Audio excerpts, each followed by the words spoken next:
out there to destroy them, right? Not to study. Not to bring back. That's the plan. All right, I'm in. There's still no contact with the colony. The xenomorph may be involved. What exactly are we dealing with here? Just one of those things managed to wipe out my entire crew. Ready to get it on. Joe!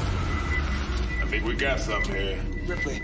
Don't be afraid, come on. I don't know how you managed to stay alive, but these soldiers, we're here to protect you. It won't make any difference. What is that? I don't know. Nobody touched nothing. I got signals, I got readings. There's something moving and it ain't us. Get them out of there!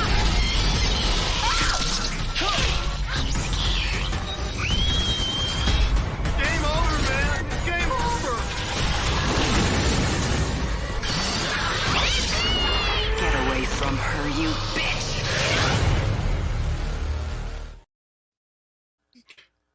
Good evening, everyone.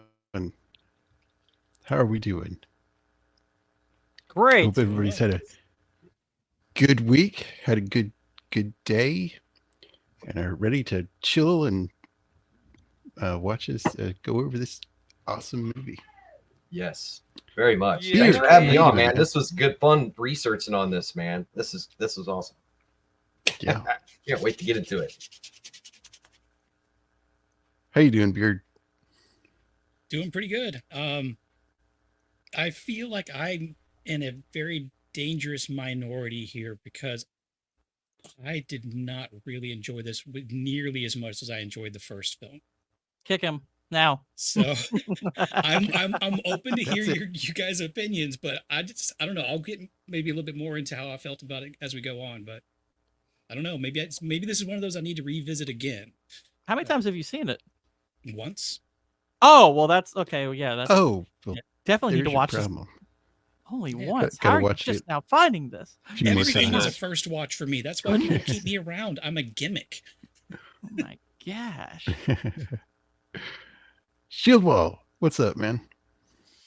Hey, how's it going, everybody? Hey, was that like an actual trailer that they put out? That I think that was a newer trailer Okay, for because like I don't a remember that re-release in trailer. theater or something. All right. The original trailer is terrible. I don't like the I didn't original remember that at trailer, all. but that trailer basically showed you the whole movie. Yeah, And I agree yeah. with Boosh. Yeah, they shouldn't have put the Queen in there. That all of that should have been a surprise. No, Yeah. that and was her a newer cussing like that was that a wouldn't newer have flown trailer. back in. Yeah, No, yeah, exactly. No, that was Yeah. like some kind of like fan made trailer or something. What it looked like to me, but no, that it was a trailer made by the I don't forget who. It's not like a fan edit. It's a new one. so it's an it's official trailer. so you pretty much know Mhm. everything that's happened to everybody except Beard. But Yeah. yeah, It just, yeah, that gave it's modern day trailer problem. It gave away way too much Yeah. of the movie. There's so much that should have been a surprise, and when you saw it the first time, you're like, oh my god, holy crap! You know, this was just like, yeah, okay, well, I don't got to go see it now because I basically saw everything. All the story beats are in there, Yeah. the whole Right. thing. It was terrible, but the movie is not. Right. This is a awesome movie.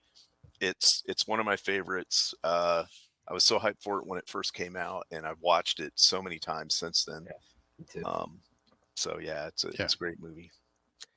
I don't know if it's good as Yep. what WhiteBear's got going on in his background though. Few things are ever as good as what WhiteBear has going on in the background. His background, yeah. yeah, And they got the actor to come back. Yeah, right. Do it was yeah. I love that. That was great. Yeah, from the first movie. Checkpoints. Well, welcome back, Whitey. What's up? Hola, how you doing, Jacob? Yeah, I've seen this movie twice in my life, and I probably should have seen it more. It was one of those movies that was on TNT and TBS when I was a kid, like a whole lot.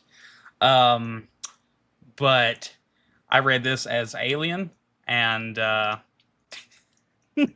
I rewatched Alien today. So we're gonna find out a lot That's of great. shit and stuff together. Yeah, we're gonna have a good time though. Yeah. Welcome. Thank you for having me on. That's a good movie, though. Yeah. Yeah, I too am It a is. gimmick, Beard. Don't you worry. I don't know. You've seen it twice as many times as he has. That's true.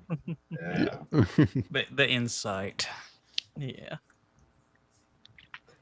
Welcome back, the Gourd King. Yeah. Yeah. I know my avatar's not on theme, but hey, I gotta represent the Glenergy here for Glen Powell and Twisters because I just There saw you that. go. Yeah, Glenergy. yeah, I don't even know how many times I've seen Aliens. I've been watching this movie since I was a kid. This was a mainstay in my household. This was one of the 2 movies that we cycled regularly every time we'd get home from a paper route. It was this or Terminator 2. Occasionally we'd throw Near Dark in there also. That's why I love that movie so much. But yeah, Aliens I've seen probably several dozen times. It's one of my absolute favorite movies. It might even be in my top 10. I absolutely love this film. It's fantastic. Nice. Yep. Yeah. Great movie. And welcome back, Dempsey. Well, thank you. Thanks for having me. Like I said earlier, man, this is to say it's a staple of my life would be an understatement. This movie really was one of the only sci-fi things that I liked as a kid, between this and Terminator. And growing up with Star Wars and things like that going on, it was fun to watch, but not like this. This movie was just something else entirely. Completely captivated me. Yeah, I can't wait to get into some of this stuff, man. I've been watching this for a really long time. Old guy. Yeah. Yeah. Many dozens of times, including twice within the last 24 hours. Yeah. I was on Matt's channel last Friday, and he got something in the mail. Yeah. And it was A is for Alien. Yeah. Kids book. It is great. So I'm going to put the link to that in the chat. You got to check it out. It's funny. Yeah. I highly recommend that. I want to get one now. It was awesome. Right. This movie also might feature cinema's hottest tomboy character with Vasquez. I mean, she's got to be in the running. Yeah, agreed. But we'll get to that. Yep. Who was also in a Terminator movie. Absolutely. Terminator 2 and Near Dark. Yep. Oh, I got to pull. Let's say hello to the chat real quick. Say hello to my little chat. Canola. Hello. Ciao, canola. Hey there, love it. Love it. Boosh. What's up? Boosh. Boosh. Yeah. With you on that. Who else we got here? Melvin. Mama Badger. Badger. Hello. What's up? Mama Badger. There's Melvin. I'd say that's And subjective. that's all she wrote, people. Yeah. Yep. But yeah, that's a good thing. I would like to talk about that. The first one being better. It's really hard to compare the 2 movies because they're completely different genres from one another. Yeah. I mean, that's like comparing Nightmare on Elm Street to, I don't know, The Notebook or something. Hey, come on, that one is a suspense thriller horror movie and the other one is an action movie with sci-fi elements. And I mean, there's a lot of tension building in both. I don't know, a lot of really good miniature work in both, a lot of great acting in both. The music is amazing in both. Oh man! By the way, what did you guys think of the score? What did you guys think? The musical score in this movie is one of my favorites.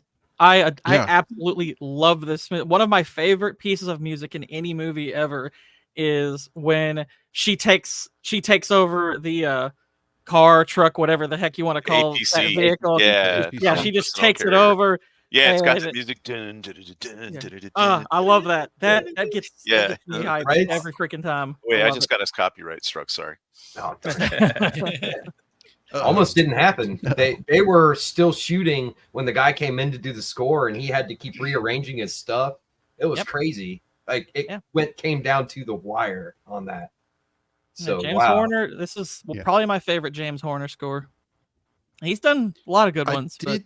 Right. I did get some. I mean, from other James Cameron movies, I got vibes from The Terminator and True Lies. They have similar music to this. Yeah, Mhm. yeah. I noticed. Right. Oh yeah, and But it's still yeah, good. Still good Terminator stuff. Terminator 1 music is classic, instantly Yes. recognizable. You know, Cool. Terminator 1's music is, I mean, it's there's a lot of good, unique quality to that too, though, because it's got a little bit of like synthwave type vibes, Right, but also yeah, that works right. really well. Right. And I like this opening part here because it's kind of a play on what they did in the first movie, where that's just odd shapes that could just turn into the title. Yeah, Right. it's great. Right. Yeah. And the other thing is that it holds up.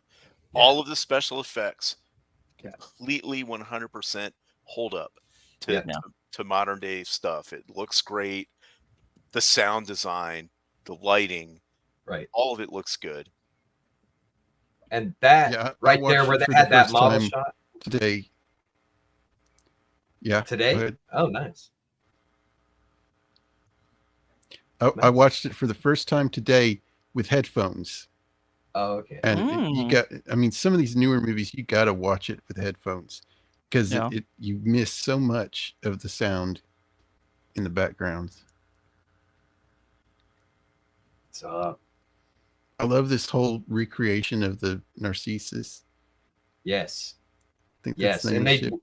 Nostromo. And you get all the little well the Nostromo was the big no, ship. this is Yeah, the the little escape pod. Oh, the little ship. Right. Yeah, okay. I forgot. I did. Yeah, I'll be the little honest. I'd escape- forgotten kind of it was escape called. Like I've seen this movie way more times than Alien. Right. I've seen Alien probably 4 times. I've seen this probably 50 times. Yeah. And they went Or through with the I love continuity all here in this the shot. moisture, Mhm. the frozen moisture on everything. That was Yeah. cool. Agreed. Yeah, they went through and like they tried to add everything back that was in the end of the movie from the first one so that it would really feel like it just kind of kept going.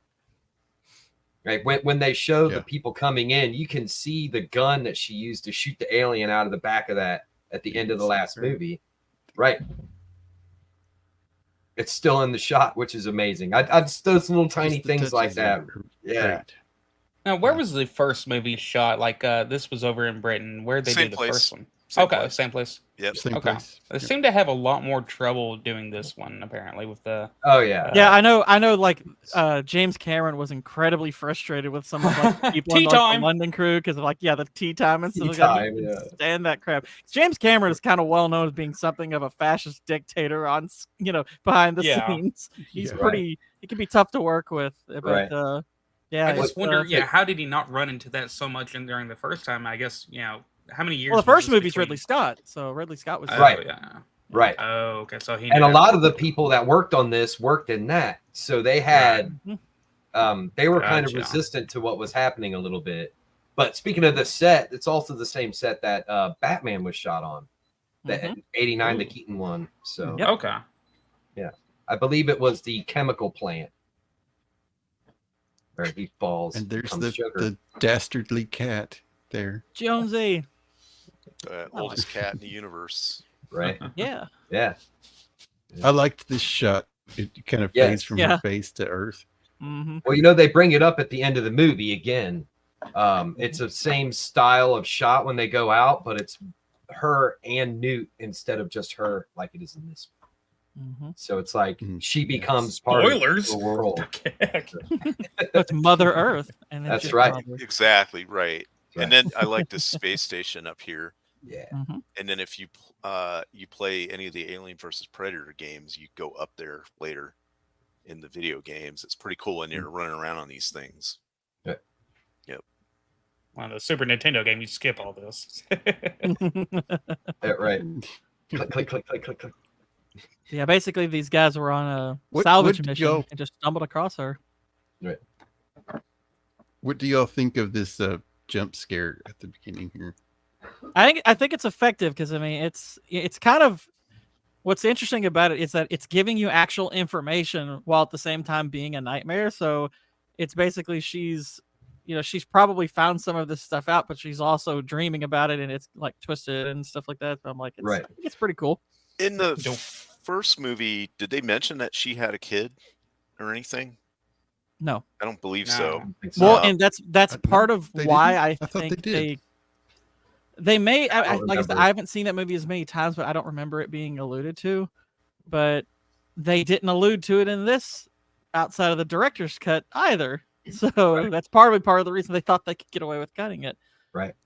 I'll tell you one other thing that I think this movie does really well, and it starts with this scene, is it disarms you regarding Burke. You don't really realize Burke's, like, you kind of think, oh, okay, he seems harmless. He doesn't seem like too bad. And like even his first line is, I work for the company, but don't let that bother you. I'm actually an okay guy. Right. And he seems all right. Everything seems normal and copacetic, and like everybody's here to help, right until they get to even after they get to the colony, Mm-hmm. Right. Yeah, the real jump scare is waking up to Paul Reiser. This is one problem with this scene, is that it's too low and the angle is off. Yeah, a little bit. Yeah. Well, but see, the actual alien. Oh. Yeah, this is her dream though, and if it really, it would have come in because it comes out above your solar plexus. Well, and here's the thing.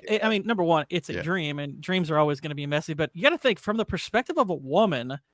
You would look at what happened. You would look at something like that. What happened to Cain, and you're looking at it from the perspective of mother giving birth. So it's more this coming out of. She's more looking at this as, oh, a baby is coming out of me, but it's this monster.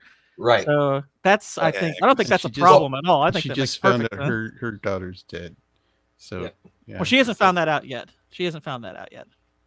Well, in the but scene this she also has. No, it's also a setup of her long-term PTSD. I'm sorry.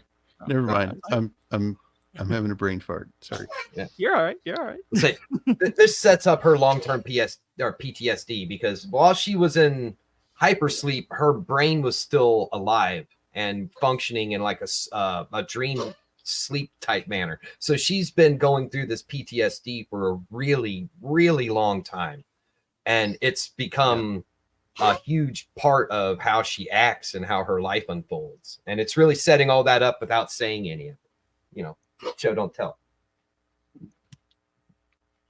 It's funny is also, I like when you go from Alien to Aliens, okay, so I told Melvin this in the chat. I saw Aliens many times before I even saw the original Alien.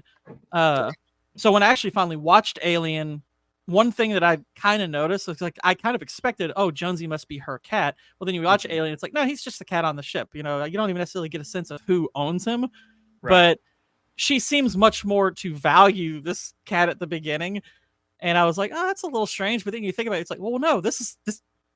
She's 57 years old. This is kind of the only thing she can connect to, really, because it was there with her. And holy crap, her world is completely flipped upside down at this point. So that's what she has to cling to at the moment. Well, if everybody she knew is dead. Exactly. Right. Including her daughter. Including on Earth. Yeah, right. Including on Earth, probably. Right. And the director's cut showed that picture of her daughter. Which is here. Right. And that's actually her mom. Yes. Yep. Oh, that's Sigourney Weaver's mother? Yes. Okay. Gosh, I remember, like I was telling you all in the back, I didn't see this scene until probably 2003 or 4. And by that time I'd seen the movie gobs of times. And yeah, when they showed this scene, I was like, what on earth possessed them to cut this out? This informs her character so much. I mean, yes, really. Technically you don't need the scene, but it's like cutting Sauron's death out of Return of the King. It just does not make any sense. It doesn't make any sense. It's like, this is a great moment and really makes the payoff of what happens between her and Newt resonate so much more. I liked this part too, where they showed all the pictures of the original crew. Mm-hmm. Yeah. They're basically callbacks. Yeah, they're trying her here because she blew up the ship, and they're like, why'd you do that? And a lot of money. And I have to, little bit of personal expensive channel ship and the specimen. How dare you? So a I little love bit the of old school personal. money references too. They're like, that cost yeah. $20 million, and it's like, really? Yeah, right. They're- Like, well, we must really have fixed inflation between Right. now and whenever this comes out. Holy crap! We went back What's to up, the Zach? gold standard, and yeah, we're doing really good at this point. But a little bit of personal channel history. So the one quote at the end of this, I used in a video, and it was my first video that ever got popular and pushed me to 100 subs. Where basically she says, "Did IQs just drop sharply while I was away?" Yeah, that's I my used background. that clip in it. Yeah, I used that clip, and I was like, "Oh, that's a good little punchline to this meme," and Right. that was my first popular video. Nice. I liked how this was a smoke-filled room and everything. You know, very, very 1980s. I want to see the cigarette dispenser from the Fifth Element on the wall. Right. My goal is to quit. 2 a day. The really long filters. Yeah, but it's like 90% filter. Man. Yeah, this room. Smoking or non, please. Where's her vape pen? Yeah, and they're just they're- giving her the they're totally- normal bureaucrat bull crap, right? Yeah, totally. They definitely dismissive. got right. You're crazy. You blew up our $1 million ship. Mm-hmm. They definitely got right the way like women on boards like this would dress, that they would just dress like men. And found something never recorded once in over 300 surveyed worlds. I'm like, these corporate drones. Like, yes. I mean, That's plus exactly it happened what I'm saying. 57 years ago, so none of these people were sitting on this board having to deal with this when it actually happened. Right. 57 years. So even Yeah. putting aside how shady the company is as a whole, none of these people care. Right. They just kind of fill out the paperwork and push. Right. It They just out of the room. their job is just to adjudicate like what's happened and what the consequences are. Right. I wonder if people that have been in cryosleep The like look on that lady's are face super there. judgy So to like Max- younger people. What's up, MVP? Well, Yeah, imagine if you went into cryosleep 57 years ago, and then Yeah. you woke up now. You'd think everybody was freaking insane. Yeah. You watch one TikTok of somebody dancing around like an idiot. All I know Why is is the nurse dancing? Yeah. This corporate broad, you know that she abuses her wife. Yeah. Uh, How progressive. You've got that dialed in, don't you, Gord? You know exactly. If this was a remake, that's exactly what would be happening. I mean, I'll be honest. I'm looking at her now. It's like I don't even know if you need to remake it. I can headcanon that pretty easily. Mhm. She looks like a what's the girl's name on that played Maddie Lesbian? on no True Grit. She looks like the Haley Steinfeld? actress on True Grit.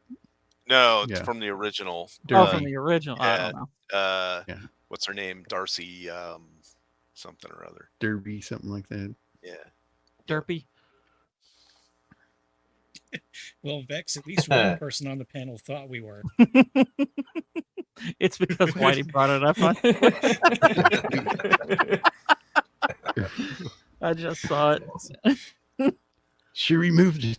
Did she remove it? I don't know. But we did 2 weeks ago. Come on, people. Right. Pay attention. Well, you know, if they did remake this, that girl would be on the head of the table, not on the side. Yeah. How did I And make it? One side of her head. And one side of her head would be shaved. Yes. The lesbian voted for you, Gord. Don't worry. Oh, good. Thanks, Cannoli. Right. Yeah, this is is amazing. Yeah. this Oh, is where we he have tells families there's- up there. They're Yeah, colonists there for 20 years. Terraformers.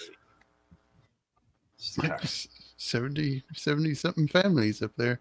Oh, 60, that's maybe great. 70 families. Do you mind? Just so y'all know, if I'll try not to be overcorrective of the dialogue, but I think I know this movie's screenplay by heart. I think I do. Right. Yeah, Well, there's definitely going to be some parts where we'll be able to quote. Oh heck yeah! Yeah. Beard, what? You're kind of quiet. Oh, it's because everybody's actually contributing interesting points and that actually enjoyed this movie. Okay. We haven't really got to the part where I kind of just drifted off, but later on, when it basically turns into kind of an action fest, I kind of like got bored. But this first part I really like, because this first part still feels a little bit more like the previous film. Right. Imagine saying you got bored by action. What the heck? Yeah, see that's what surprised me about it. 158 people. Mm-hmm. Yeah, this was great. The way that they did this with the model work and yeah, this is just so we're talking 158 xenomorphs against how many Marines? No, 150. Well, 157. Population of the people. 157. Yeah, I know. Oh, you're referring to. They're I guess all you're referring hosts. to how many. Yeah. So yeah. Right, because at least one of them lived. Right. The way that their life cycle of the xenomorph works is however many people are there is the maximum number of xenomorphs they could have, unless there's some other way of reproducing. Right. Which means you needed 158 facehuggers and 158 eggs, and therefore, right? Yep. Well, and they had to be alive when you took them too. And you know some of them dudes just straight out died right off the attack. So yeah, give or take how many people got killed outright. Right. Right, because they also have to consume some kind of organic material to grow from that small chest burster stage up to the actual xenomorph. Well, I thought what they did was once they chest bursted, then they just turned around and ate the corpse they popped out of, and so it's right there. But in Alien, it had to run away because there were people right there. Right. You got to think about it. Is when it's kind of their last stand moment, they haven't killed that many up to that point, so their odds are at least like probably 12 to 1, something like that, give or take. It's probably about. I mean, because there's still a good number, a few of them hanging with the Queen. Obviously, they killed a few early on. Yeah. And obviously Newt survived, but you got to figure there's somewhere between probably 100 to 120. Right. Probably there's a lot come of after them. There's a lot of them. Right. And as Zach said, I mean, I guess they could use the thread to create more. Oh gosh. More such a big ass. We would have thought about that. And here we have just regular people, workers that get shafted again by the company. Yep. Whaley Nutani. This kind of sets up the corporation as being even the weird. trike. He's got a big wheel. Even the trike is Wayland Utah. Right. Yeah. Well, Boosh, one thing I'll give this scene credit for, and I was saying this in the back, because I mean you're right. You don't technically need this scene, but there are actually a good number of people who've watched this maybe a couple of times that come away from this thinking that it's a kind of a big coincidence that this colony, that they lost contact with this colony right after Ripley woke up. They're like, wow, that's a big coincidence. They kind of miss the context that the reason that happens is because later in the movie, spoiler alert, I don't know why you're here if you haven't seen this, what the heck. But Burke is the one, obviously, who after Ripley told her story, he called to have this looked into. So there's people who actually miss that connection there, and this reinforces that. So I agree you don't necessarily need it, but I still think it's a good scene. It's effective. Right. So the two actors, the one that plays Newt and the boy, that's her real brother. Yep. But if you delete the scene, he's basically cut out of the whole movie. Right. Yeah. Yeah. They did a casting call in England for these kids, and they went to a base, a military base where Americans were stationed, and found these two. Their dad was like an officer or something, and so they got the part. But she kind of has a little bit of a British accent because she'd been living there for a few years already. And so kind of picked it up. Yeah, this really it does set a whole different mood from the jump. In this shit. Like there's no fans or buts if this is happening. Where in the theatrical cut, you don't know what's going on when they show up on the world. Yeah. They're like, whoa, there's nobody around. Why isn't anybody around? Well, we already know why if you've seen this scene. Mm-hmm. So I don't know. I think it kind of works both ways. It just depends. Really, I kind of prefer this, to be honest with you, over the theatrical one. I prefer these. Oh, I thought that definitely was a cool prefer, shot. the director's cut is superior. Yeah. I mean, I don't think there's any I just question wanna about say- it. I mean, even if it's just the mother scene alone, it's a superior cut. The mother must have been Check really that. strong to drag him out. Yeah, right. I mean, they even show that he's got straps around him, like she put straps around him and dragged him out. Yeah. That's what she did, which makes sense. Yep. And then they like call for help or whatever because don't the kids are like, wow, they've been gone for a long time. Dude, crazy. Yeah, this is a good scream queen section right here, right? Look, it's a good scream. Mhm. They overused it. Yeah. In my opinion. Oh, that was a big thing back in the 80s. That there was a lot of screaming happening in the horror movies. Mm-hmm. Yeah, the long cigarette ash is another one too.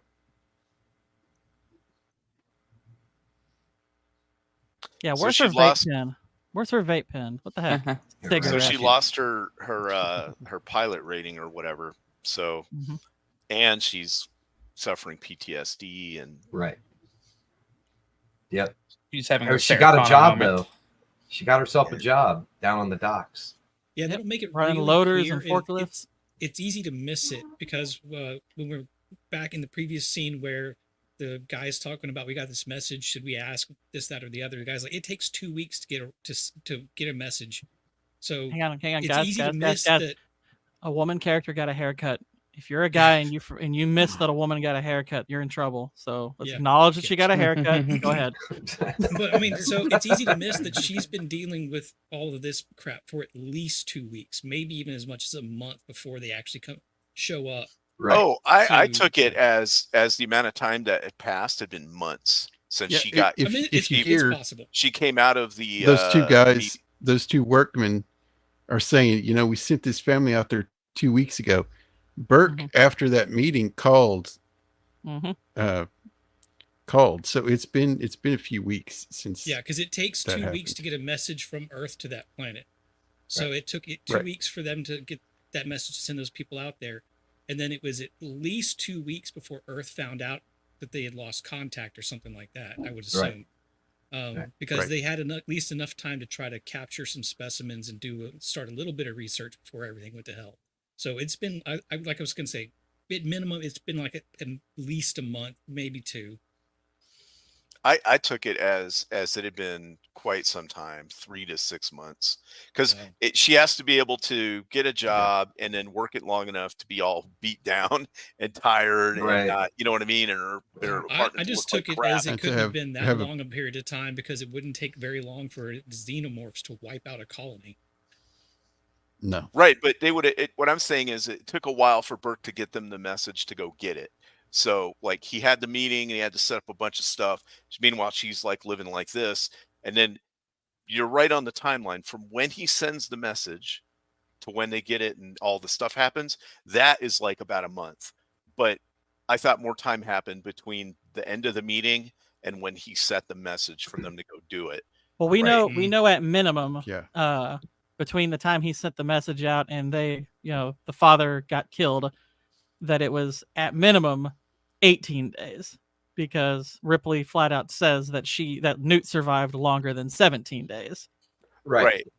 But that's what I'm saying Now, is how is long that- exactly we but it don't know, doesn't but it's kick like off until Burke sends the message. So who knows how much time has passed where Right, she's right. just living Right. and working and trying it's to. likely weeks know what I after mean? she wakes up that she even has that hearing. I mean, Right. that's probably a good Well, several weeks before that. It's also enough time for her to become really, really good at her job with a loader down on the docks. Mhm. Right, exactly.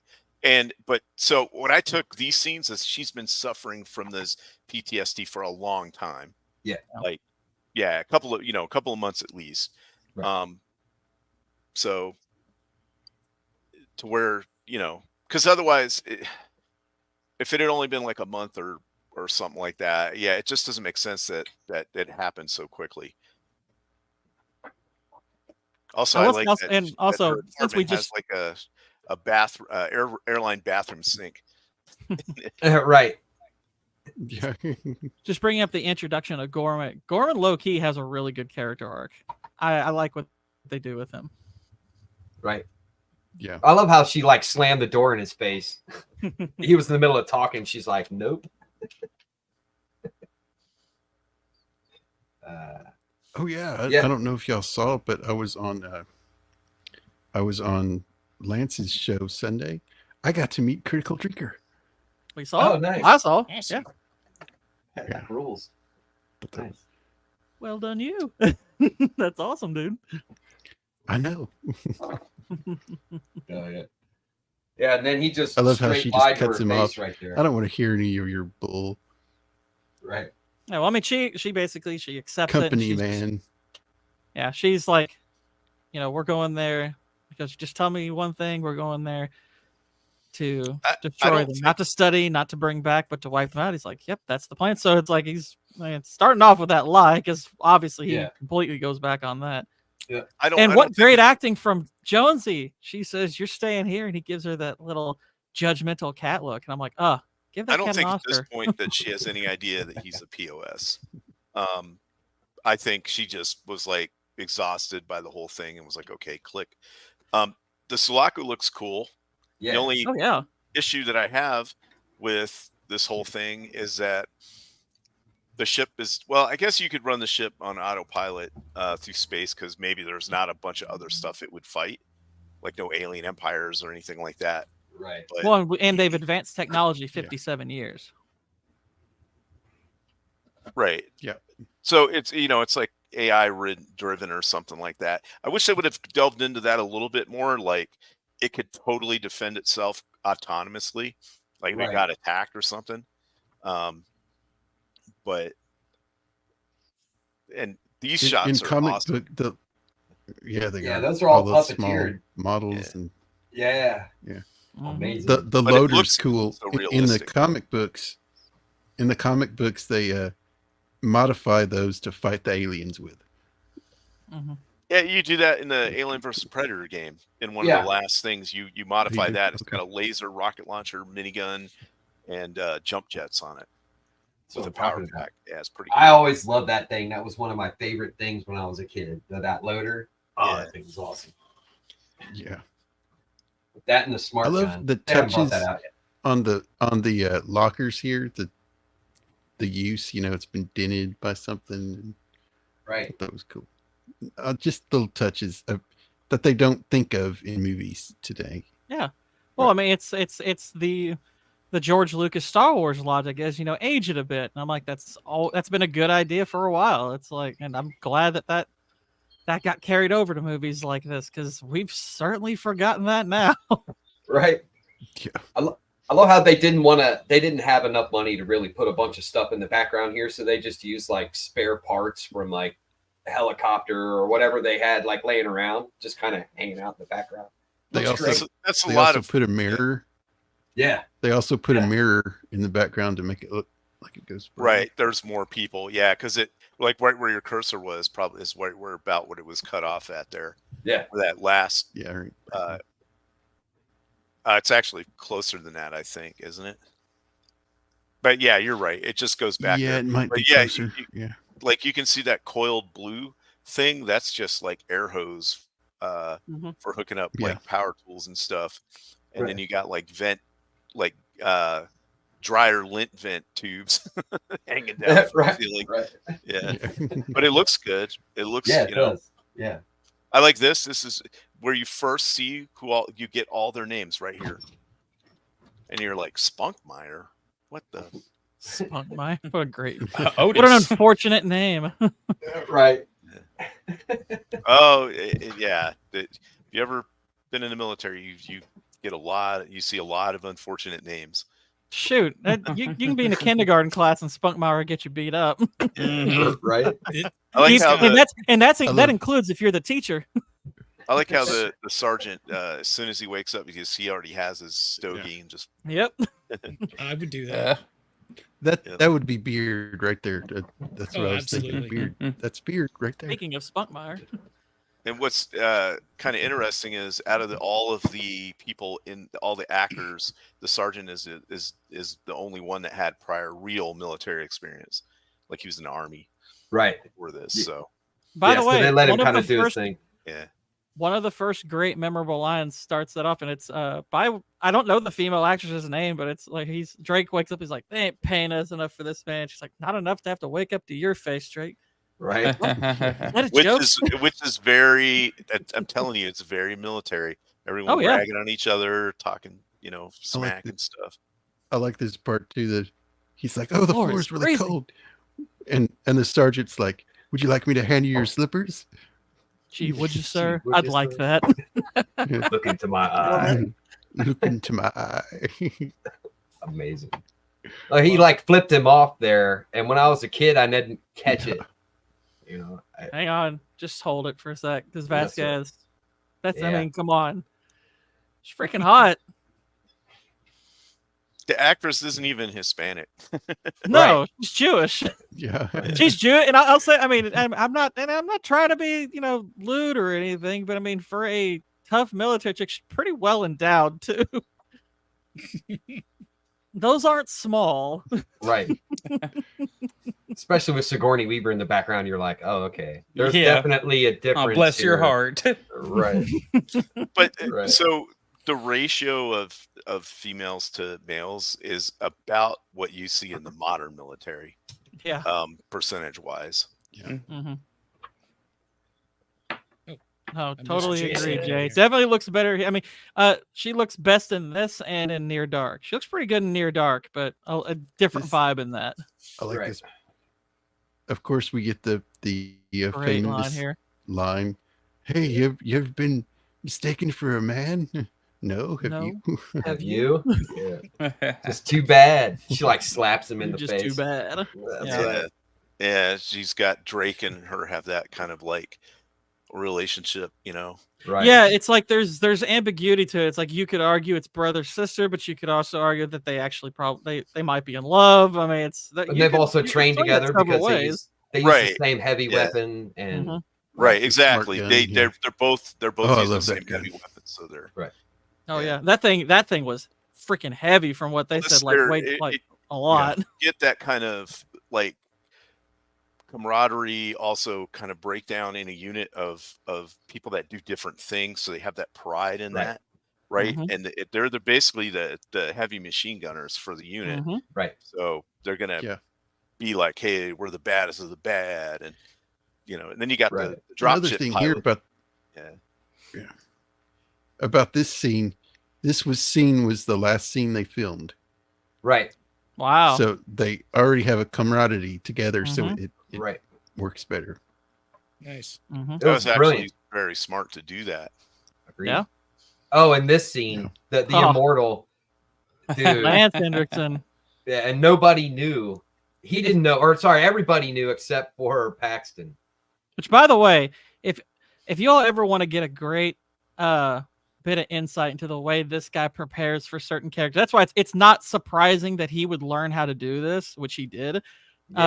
Watch the little mini documentary of the making of Near Dark and listen to him talk about how he prepared just for that role, which that was an indie flick.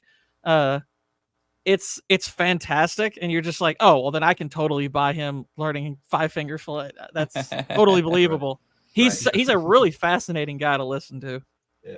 And that's just a great little mini doc. Even if you haven't seen the movie or aren't even a fan of it, that's a great little mini doc, and especially if you like this movie, because you got Paxton, Hendrickson, Jeanette Goldstein back together after Aliens. So yeah, they almost like a nice companion piece in a way. Right. Yeah. I mean, they shot that scene twice, and the second time that they shot the knife stabby scene, he actually nicked the top of Paxton's hand. Yeah. So that's where they put that in there. They ended up using parts of both, which I thought was cool how they composited together like that. That wasn't funny, man. Right. Yeah, that wasn't funny. I Man. love Yeah. his line delivery. It's so good. Hell yeah. Yeah, and then she sees the android blood. Yeah, freaking out. She's like, Freaking out here. Mm. You never And said if anything about anybody an had android being seen the on board. previous movie, they're like, "Oh crap!" Yeah. You know. Yeah. And then they Which was bring funny it up. is like Oh, because no, at, it's an when old I was magazines watching away this, from I him. didn't know all the context for that. I was like, "What's she mad about?" And he goes, "You'll have to." And my dad was like, "You'll have to see Alien." And I'd be like, "Oh, okay." So I was Right. not totally sure what went wrong, and then when you see Alien, you're like, "Oh, Right. okay, cool." Well, think about like you guys keep bringing up the amount of time that's passed. The thing that did that to her was basically a calculator, and she's mad at the smartphone. Mm-hmm. Yeah. Like it's a big difference in tech. So they all don't get it because this hasn't been a thing, right? For a Who's really this long guy time. in the wait? Go back. Who is that? Who's this guy in the front of the scene? It's another there's a few soldiers Maybe that that's Spunkmeyer. aren't big characters. Oh, no, is that's that not Spunk? no, that's not I don't know. Spunkmeyer. I don't know. No, Yeah. Spunkmeyer's he's actually closer to where Frost Porkins. is sitting because he's the one who says the one you had was That's- a male. This is just some other guy. Okay. Private Who is- Wierzbowski. Oh, that is where's. Okay. Yeah, that's who it All right. is. Okay. I I just like how because they say. I guess she never didn't really like the see cornbread what either. their helmets were, so. Yep. Yeah. I don't like the cornbread neither. Well, they also Go say eat your it's the cornbread. lieutenant to sit with us regular grunts, but that's just military. By the way, also one okay, because Hicks, you really aren't getting much of a bead for up to about this scene, and even maybe not even till a little bit later. But if you actually watch him in all the scenes leading up to when him and Ripley start to form a camaraderie, there's little touches to his performance where you can tell he's interested in her. Like when she walks by in the locker room, he glances over at her. It's like he's always kind of intently looking at her. It's good work by Michael Biehn there.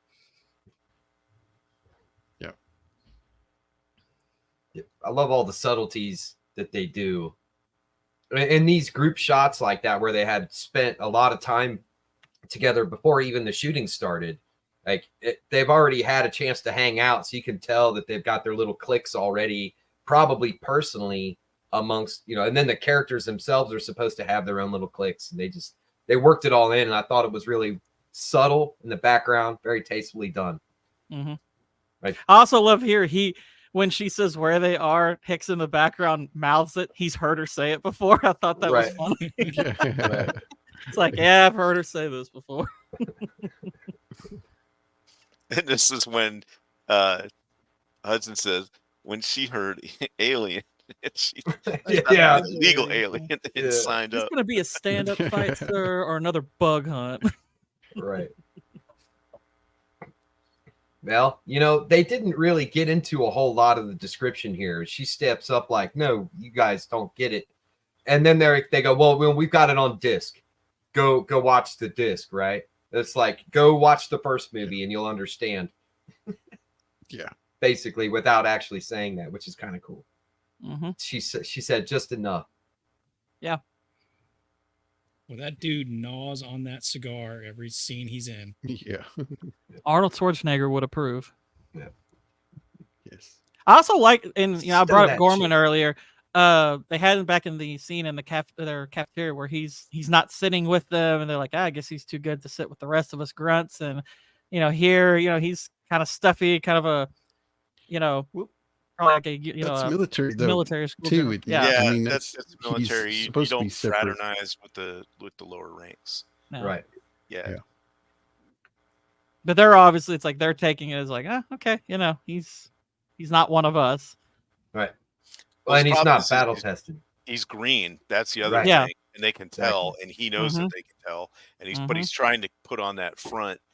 And really, the only thing holding the whole thing together is the sergeant. Mm-hmm. Right. And Hicks in a way. Mhm. He just hasn't had to step up yet. Yeah. Right. Corporal. He's not Right, quite yeah, there. he's, Right. he's Right. but that's a That is so cool. like that's that's a awesome. big enough rank to be respected by the other people there. Right. Yep. Especially since there was a lot of privates hanging out. Right. Right. I mean, if you look at these loaders, and then you look at the RoboCop, that big walking robot. That I mean, Ed you can tell 209? that's motion. Yeah, you can tell it's motion, stop motion. This you can't even tell. They did such a good job. That's because these are it looks real. There's like wires pulling the stuff up, so it's held up by a rig, Yeah. and then they're actually walking around like for real. Right. It's just that the rig is holding it up, you know. And then the arms. Okay. I think thought it was. no. Yeah, that's like. Okay. Yeah, it's like so when they walk around, it's real. There's an actual cable suspending the entire thing. Mm-hmm. It's really well integrated. It holds up so well. That's why it looks so good. Whereas the Ed 209 was stop motion or whatever. Yeah. Right. Yeah. Right. I kind of feel like a fifth wheel around here. Anything to do? It's like, I don't know. Is there I don't anything know. you can do? Anything you can do? I can drive Love it. that road. I There's did Class like 2 that. waiting. Yeah, I did like that part where he was like, I don't know, is there anything you can do? Right. And Hicks he likes it. He's into it. Where do you want it? Hey, 12, please. But also this is a good the fact Right. them standing together, it's like, okay, this is kind of your first indication he is second in command.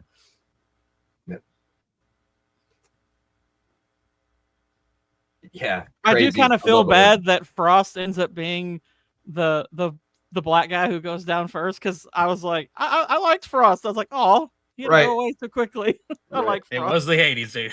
Exactly. James Cameron wasn't above that subtle racism. No. Right. Love how one is bitch and one says adios. Dude, the smart guns, that's so burly. Yeah. Like they use them again later in the movie in a different capacity in the director's cut. I think they said those guns weighed like over 100 pounds. Well, they had the steady cam harness on it. Yeah, those Yeah. those are smart guns. The other things you're thinking of are sentry guns. They're Right, but it's the same gun, but one is automated. right. Yeah. One's Like the they're other already ones are automated, really. on tripods. Right. What the Right. smart gun does is it has that monocle eyepiece. It uses like a That invisible head-mounted. laser, right, to track the target. So, and then the gun mount just automatically moves it on it. So you just hold down the trigger and pull.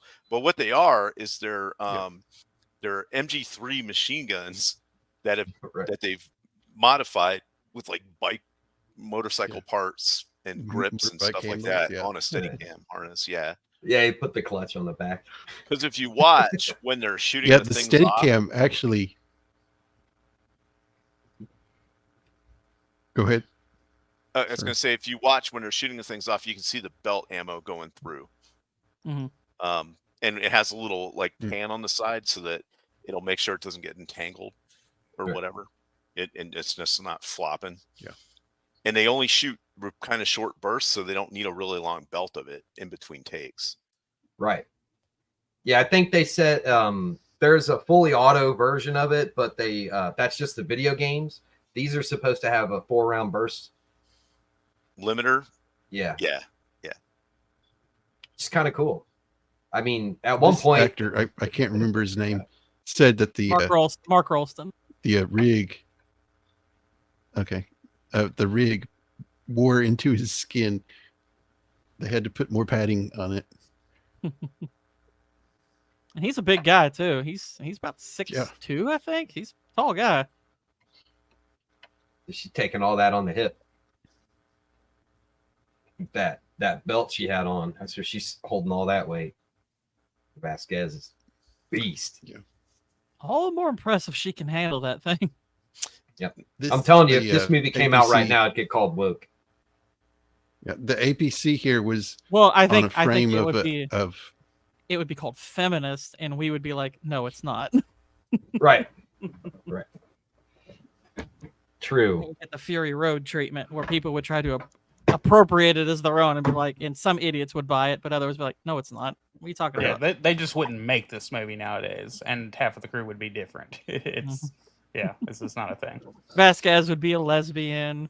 Frost would be homosexual and non-binary. Yeah. The chewing on that big aliens would be scar. called undocumented species. Trans aliens, you know. Yeah. That's right. What were you saying, Jacob, about the APC thing? Yeah, it was modeled after at airports it tows the airplane out to the runway. Right, the aircraft tower. Yeah. Yeah. It see, that's the problem. It's way too low to the ground to be an effective APC.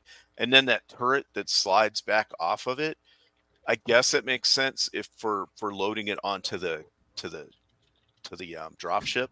Right. But now if it could like hydraulically raise itself up to get more ground clearance, then that would be cool. But as it is right now, you can't drive that thing over nothing. If you've ever driven one of those tow vehicles, the aircraft tow vehicles, which I've been around them like for 20 years, they don't have any ground clearance or any kind of real shocks on them. So yeah, that thing would be terrible to drive in. It would get stuck on every little rock and thing that isn't, because you're only supposed to drive it on like an airport surface. You're not taking it off road or anything. Right. So as for an APC, that thing is kind of junk. Yeah. The original design had cool 10-foot wheels, and this was the closest they could really find. They said it had like 6-foot wheels or something like that. Yeah. This by the way, really cool.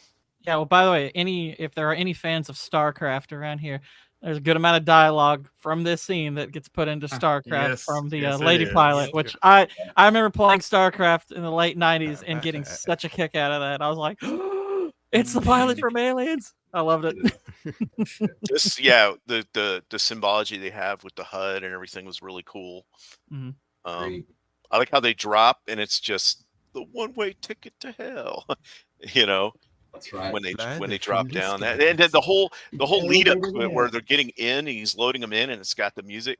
It's all like the drum, and then gets them in there, and then they're doing all the checklists. And I thought that was really, really cool. It kind of built the tension and made it really, and then they drop at the end.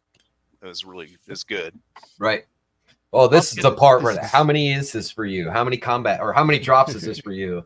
38 simulated. How many combat drops? 2, including this one. Right. Yeah. And everybody looks at each other like, what? Well, at least he had one combat drop before this. Yeah. True. Hicks being fast asleep is great. And Kicks is he's just knocked out.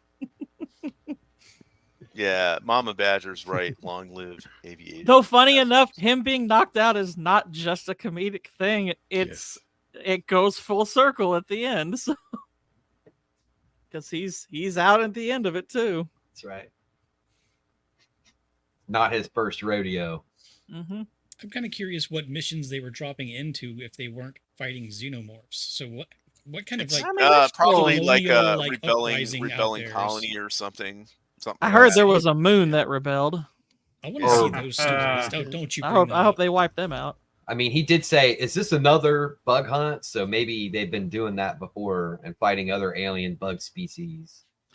I would more get the impression that they have probably been on like searches, but not in actual fights with them. It's probably still just human wars. Yeah, that's what I'm saying. There's a callback to this. Just another. Is this another bug hunt in the comic book? In one of the comic books. Though maybe they fought predators. I don't know. And that's a big upgrade. If they fought predators before. Here was my other thing about this is that everybody leaves the ship. It's like, really, you couldn't have there was no other crew on the ship, like crewing the ship at all. Right. That just seemed a little implausible to me. They couldn't have left like 1 or 2 people up there in case something went bad. What if the dropship exploded and crashed or something? Right. Something bad happened on the intro, just like a malfunction. There's nobody to save them or call for help or nothing. Yeah. What if the only person on the crew gets knocked out and they can't call down the other dropship? Right. I think Wayland Yutani is really big on contingency plans. See, that's kind of the impression I get. I mean, they had a self-destruct thing in one of their ships That was just out of this entire movie. That was the only thing I didn't like, was that they didn't have, like, there wasn't like a Navy crew on the ship or something. Right. But this shot I always thought was unnecessary. Like, why are you showing us all your missiles? Are you attacking right now? You did that to show us. You just did that to be cool, didn't you? Oh yeah, but you never know. You know. You never know what you're going to fly into. There's no contact. It could have been taken over by space pirates or something, maybe. Yeah, Not but it's, wrong. you know, it's the Chekhov's gunship. They don't use it. It's just for show. True. And maybe it's to set up that expectation psychologically. Right. That's Yeah, that's possible, what I yeah. thought. They were going to come in here and just start shooting rockets off. Right. That there's nobody. Ghost town. Ghost town. Yep. True. Yeah, this is crazy. The way that they did all this with the minis and integrating real shots. Jay's bringing up a really good point that this is because this is organized by Burke. That's the lack of crew on the ship is almost. I mean, it's intentional. I mean, it's like this is a plan. Yeah. So, like this is kind of company organized. It's like Burke and whoever is in charge of him. It's like that's how they wanted it. And I'm going to go back to the whole like bug hunt thing, because on the side of that dropship is it says bug stomper. Bug stomper. So what else are they fighting out there? Are they hiding the fact that there are other alien creatures? Starship Troopers, man. Yeah, that's what they're that's what they're fighting. They're doing their part. Yeah, they're doing their part. That's right. Are you doing yours? No. Yeah, this was cool. They did all that with 2 different models. The one that come down, and then they had the little model come out that was remote control. Yeah, that was really cool. I would never have thought of that. This stuff blows my mind. Jay, it's an ugly planet. It's a bug planet. That's right. Yeah. That's funny. Head to Zurg. Exactly. Right. Yeah. A lot of video games borrowed from this. Yep. Particularly StarCraft and Halo. Yeah. Yeah. I love that sign right there. That's a iconic shot where it says bar. Because in Alien versus Predator, you get to go to this planet and you see that sign and you like walk around and stuff. So it was pretty cool being on there in that game. That's such a good game. It's an old game, but oh yeah. So how would you rate this military the military action that they're doing in this scene here? I mean, it's all right, I guess. It's not really like with the smart guns, you really can't lay down with them to take cover. Right. No. So, and the armor they're using, their uniforms aren't really very uniform. I don't know how well the armor would actually protect you from whatever you're trying to fight. The colonial Marines are not like a military. They're more of a what is it? Like mercs? Yeah. Sort of like that. They're like more like from a company or something, right? Right. Yeah. Okay. I forget what they're called. But they're not like a typical military force. Contractors. The paramilitary militia style. Mercs. What are they? I mean, they're probably from an actual military because they have jurisdiction over the situation officially. Yeah, but, she brings it up later. That's, right. But they obviously this mission was organized by the company. Right. Yeah. Run a bypass. Yep. That's right. Gotta have that in there. Yep. It's awesome. You know, he really has a lot more to do than what you would initially think. Like, why is the computer guy going? Well. Yeah, exactly. But each person is kind of a specialist for each thing. Is it the one lady? Is it Dietrich? Is that? Yeah. One of them is a medic. Hey, Roman. That her job is to be the medic. Then you got Hudson. He's like the tech guy. Because later on, when they're doing all the schematics, he's the one like messing around with all the computer stuff. Right. Then you probably have a demolitions person. Right. Frost.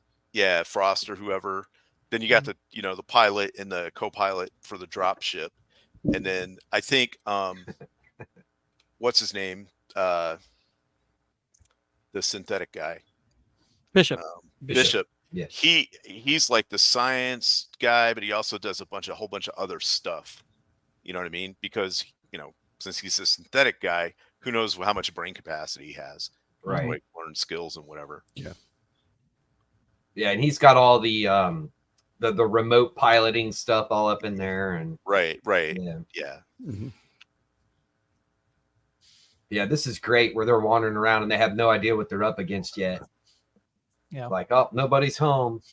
Were you still on board with the movie at this point, Beard? This is kind of about where it started losing me a little bit. Definitely later on, whenever it fully switches and you start seeing so much of the xenomorph, then it starts losing that kind of suspense and horror movie type of trope, which is weird because I'm not a horror movie type of guy, but I really, really loved the first movie, and this one just lost me. Now go. It's not. I mean, it's not a horror movie. I mean, it uses one? horror elements, but it's a Go full back, on action Jake. movie. Just Right, one This one frame. is. Yeah. Like It definitely uses suspense. I mean, especially with these. These are one of the best editions of this. You had it right when it had the scanner. Okay. That right there is one of the best kind of items introduced into a genre that is immediately recognizable and can just make fear in people when they start hearing it going off. It was such a good thing that they invented this for the movie. And man, if you play the video game and you've got that thing, you can hear the thump, thump, thump, thump. And as soon as it starts going, dee, dee, dee, dee, dee, yeah, the pucker factor is unbelievable. That's right. Yeah, they brought a mini map with them, man. Yeah. But yeah, I would say that it actually goes from like action in the beginning part over to a survival horror at the end because they're unable to leave. So they have the claustrophobia. They have the monster, the faceless enemy coming after them like a zombie or something like that, right? It just makes sense to me. They're all hyped up. They're, we're going to kick these things' butts. And then immediately over half of them get wiped out. Right. Yeah. Well, yeah. And a lot of it is, it's the lieutenant's fault, but also the fact that they have like cameras and like monitors and all these comms and stuff. It's very, very modern military now, where you can sit in the White House like bunker and watch live while these guys are doing stuff, with head cameras and all that. Right. And also that they got their little infrared thing they can pop down. So, they do have some more advanced tech. Right. And they got something. Something's moving. Yeah. We got a negative. So there was that one little part there where she had Hicks pan his camera over and see there's that big hole in the floor that the acid blood is burned through. Right. And then if you like that, you're going to love this. And he looks up and you see the ceiling has it too, but much larger. Hey, look, this hamster here was on the Acolyte. He starred in the Acolyte too. Nice. When they get older, man. That's not no. Don't say nice to that. That's horrible. How bad was his living situation that he had to compromise that bad? Yeah, $20 is $20. Have some self-respect, hamster. He had a hard time. He got on drugs and had how to freaking long do go those to things rehab live? Yeah, it's been How at long least do those 2 things weeks, live? 2.5 weeks, right? Yeah, my only thought is maybe Newt was feeding him, like sneaking out and feeding him or something. Maybe. Yeah. Yeah. Or they ate, or there was a bunch more of them and they ate each other. Yeah. The biggest thing would be their water. Right. Yeah. Well, and for her Roman, too. Yeah, Roman buried him under his. Roman has a pet cemetery. Yeah, out there. Oh, okay. This is the part where she's telling him there that she sees the hole in the floor. Yeah. Classic burn hole. And see, this is another there's a little part here. It's like, this is another little good way they hide Burke's true intentions. He's, kind of affirming that he's how he believes her. He's like, yeah, acid for blood. He's like, yeah, you're right. It's like he's being on her side, and it's like, okay, so I think his betrayal's kind of underrated. Yep. Yeah, the first time you see it. And then every other time after that, you're like, what a slime ball. Like, right off. I mean, that's true of every betrayal in a movie. I mean, even back in '86, people were like, yeah, this corporate guy, he's a corporate guy. So he's going to be like, slimy or whatever. Nowadays, anybody just, it's a corporate guy. Oh, yeah, that guy. Yeah. I love this part because he's like, oh, y'all stay there. I'm coming. He's like, he's coming in. I feel safer already. How about when he spits down there and then she pushes him or whatever, and he's like, quit messing around. Yeah. Yeah. I think of this movie like anytime I see Bill Paxton and remember he passed away. It's like I'm always thinking of this movie. And I'm like, it hurts. Right. It hurts. Yeah. Yeah. Another thing I'd like to point out about this, they were walking around with no gear on outside. So the terraforming process is well into its thing, but they've only been here for 2 years. No, they've been there 20 years. Oh yeah. Yeah. Okay. Yeah. They've been there for over 20 years and they never complained about any hostile organisms. Yeah. Right. Or organisms. Right. So they've been terraforming for quite a while. Okay. Mm-hmm. Yeah. I mean, he says the process takes decades. They don't say exactly how many, so it's possible it's not finished, but it's obviously good enough. I don't think it's finished. I think it's livable. It's just not, you're not going to be planting crops or anything. It's not comfortable. Right. Yeah. Mm-hmm. Also, you never see any real light. I don't know why anybody would want to live on here because you can't grow nothing. Okay. Yes.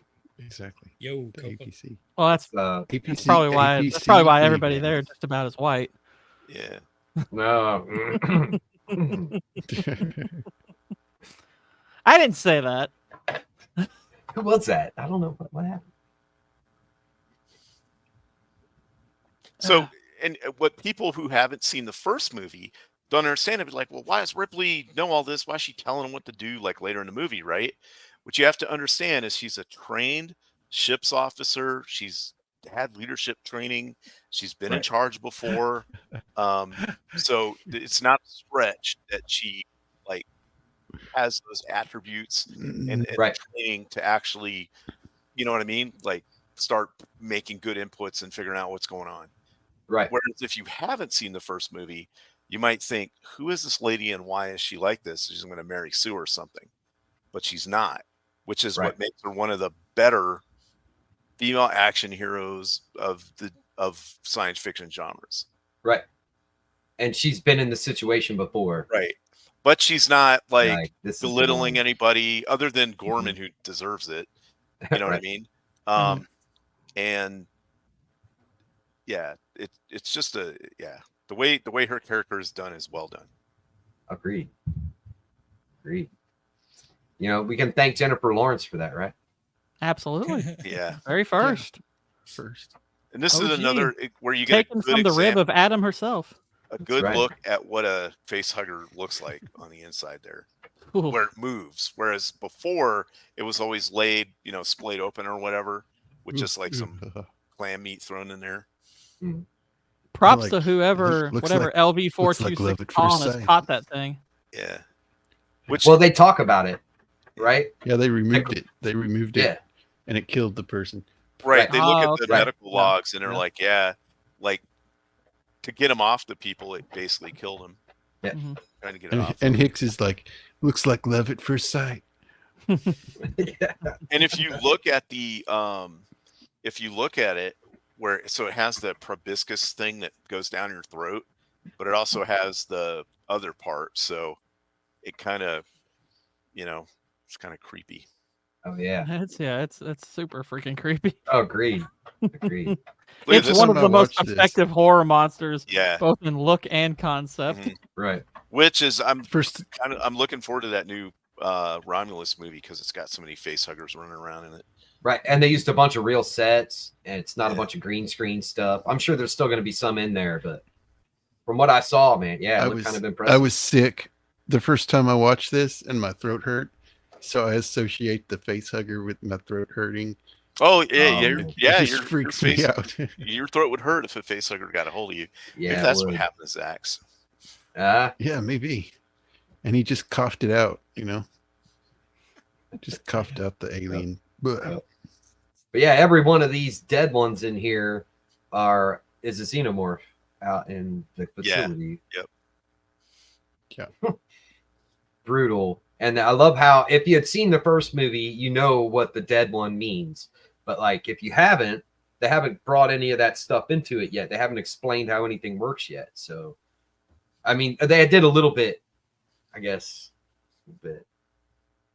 Just enough to where it's kind of a surprise. It's still jarring when you see it later. The people like all into the wall. Well, all this equipment in the background looks real. There's not like giant banks of blinking lights that don't do anything. Right. It's really on point with the with how everything looks realistic. Here we go. Starting to get get on that. And so even in if you just seen this first time in the theater, you're like, oh wow, what's going on? Right. Tell you what, that girl got lucky. Yeah. Real lucky. Because this was close. Imagine like Drake actually hit her. Right? Just blew her flat. Right. Like, oh my What gosh. was that? I don't know. There's Drake, nothing we're left. looking for colonists. Why did you shoot first? You could have called. To me, it's like you could lob a criticism here that they didn't call out to, like, okay, they're looking for colonists. Like, call out to them. Right. Hey, Survivor. Never mind.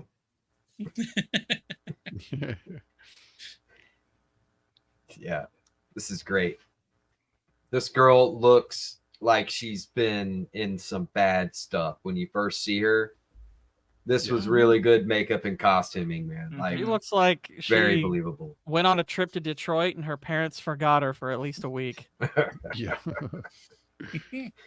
And she's got that little creepy doll head with her all the time. Right. Yeah. Like Epstein's trash can in there. Oh my god. It's the Epstein Island Lost and Found. Right. Which includes a child. All right. But she's got rations. So just by looking at this one scene, you can figure out how she lived. She hid in here, right? And she's got her food and her water, and she knows the way around. And she's small enough that I guess the aliens can't get in there. Right. That's pretty the hair romantic. is like Beard's beard. I mean, it's alive. It becomes its own entity at some point. Yeah. After he's done like 6 lawns in a day. Well, Copa, did you fire at her first or after? Uh-oh. But yeah. Is that a map on the wall, or is that just telling you where it is?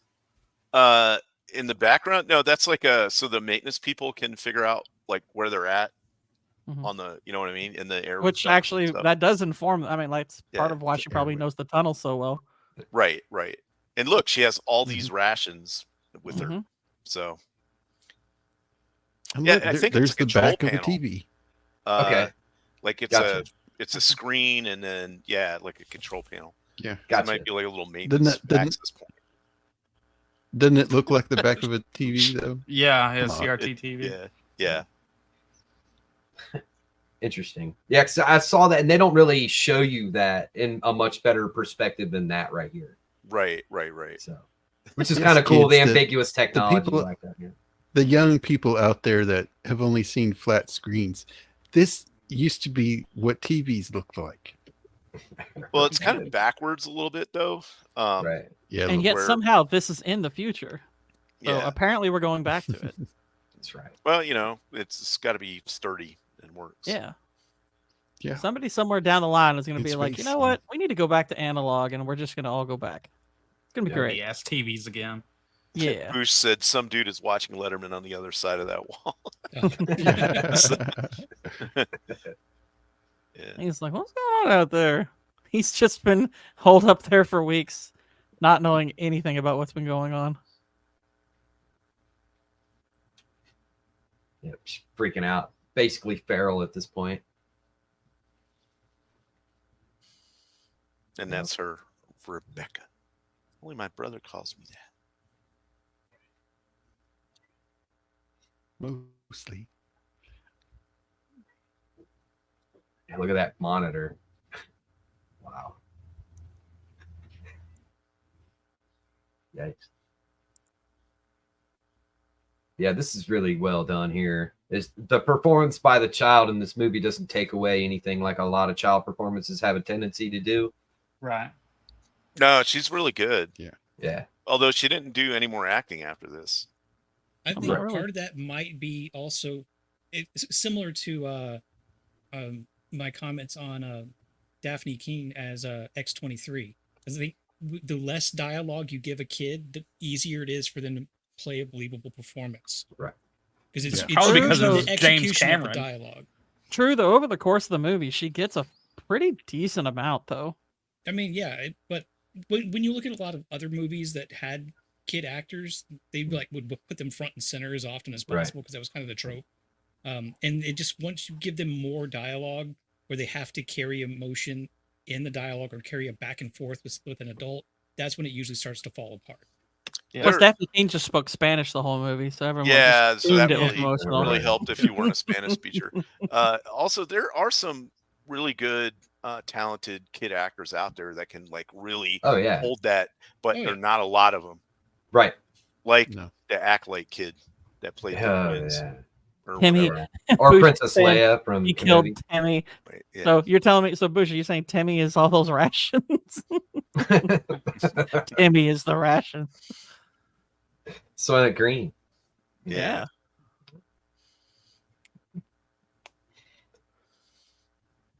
Yeah, this is a great part. Or they're setting up a lot of things that are getting ready to happen. They're showing the expansiveness and the complicated nature of the map.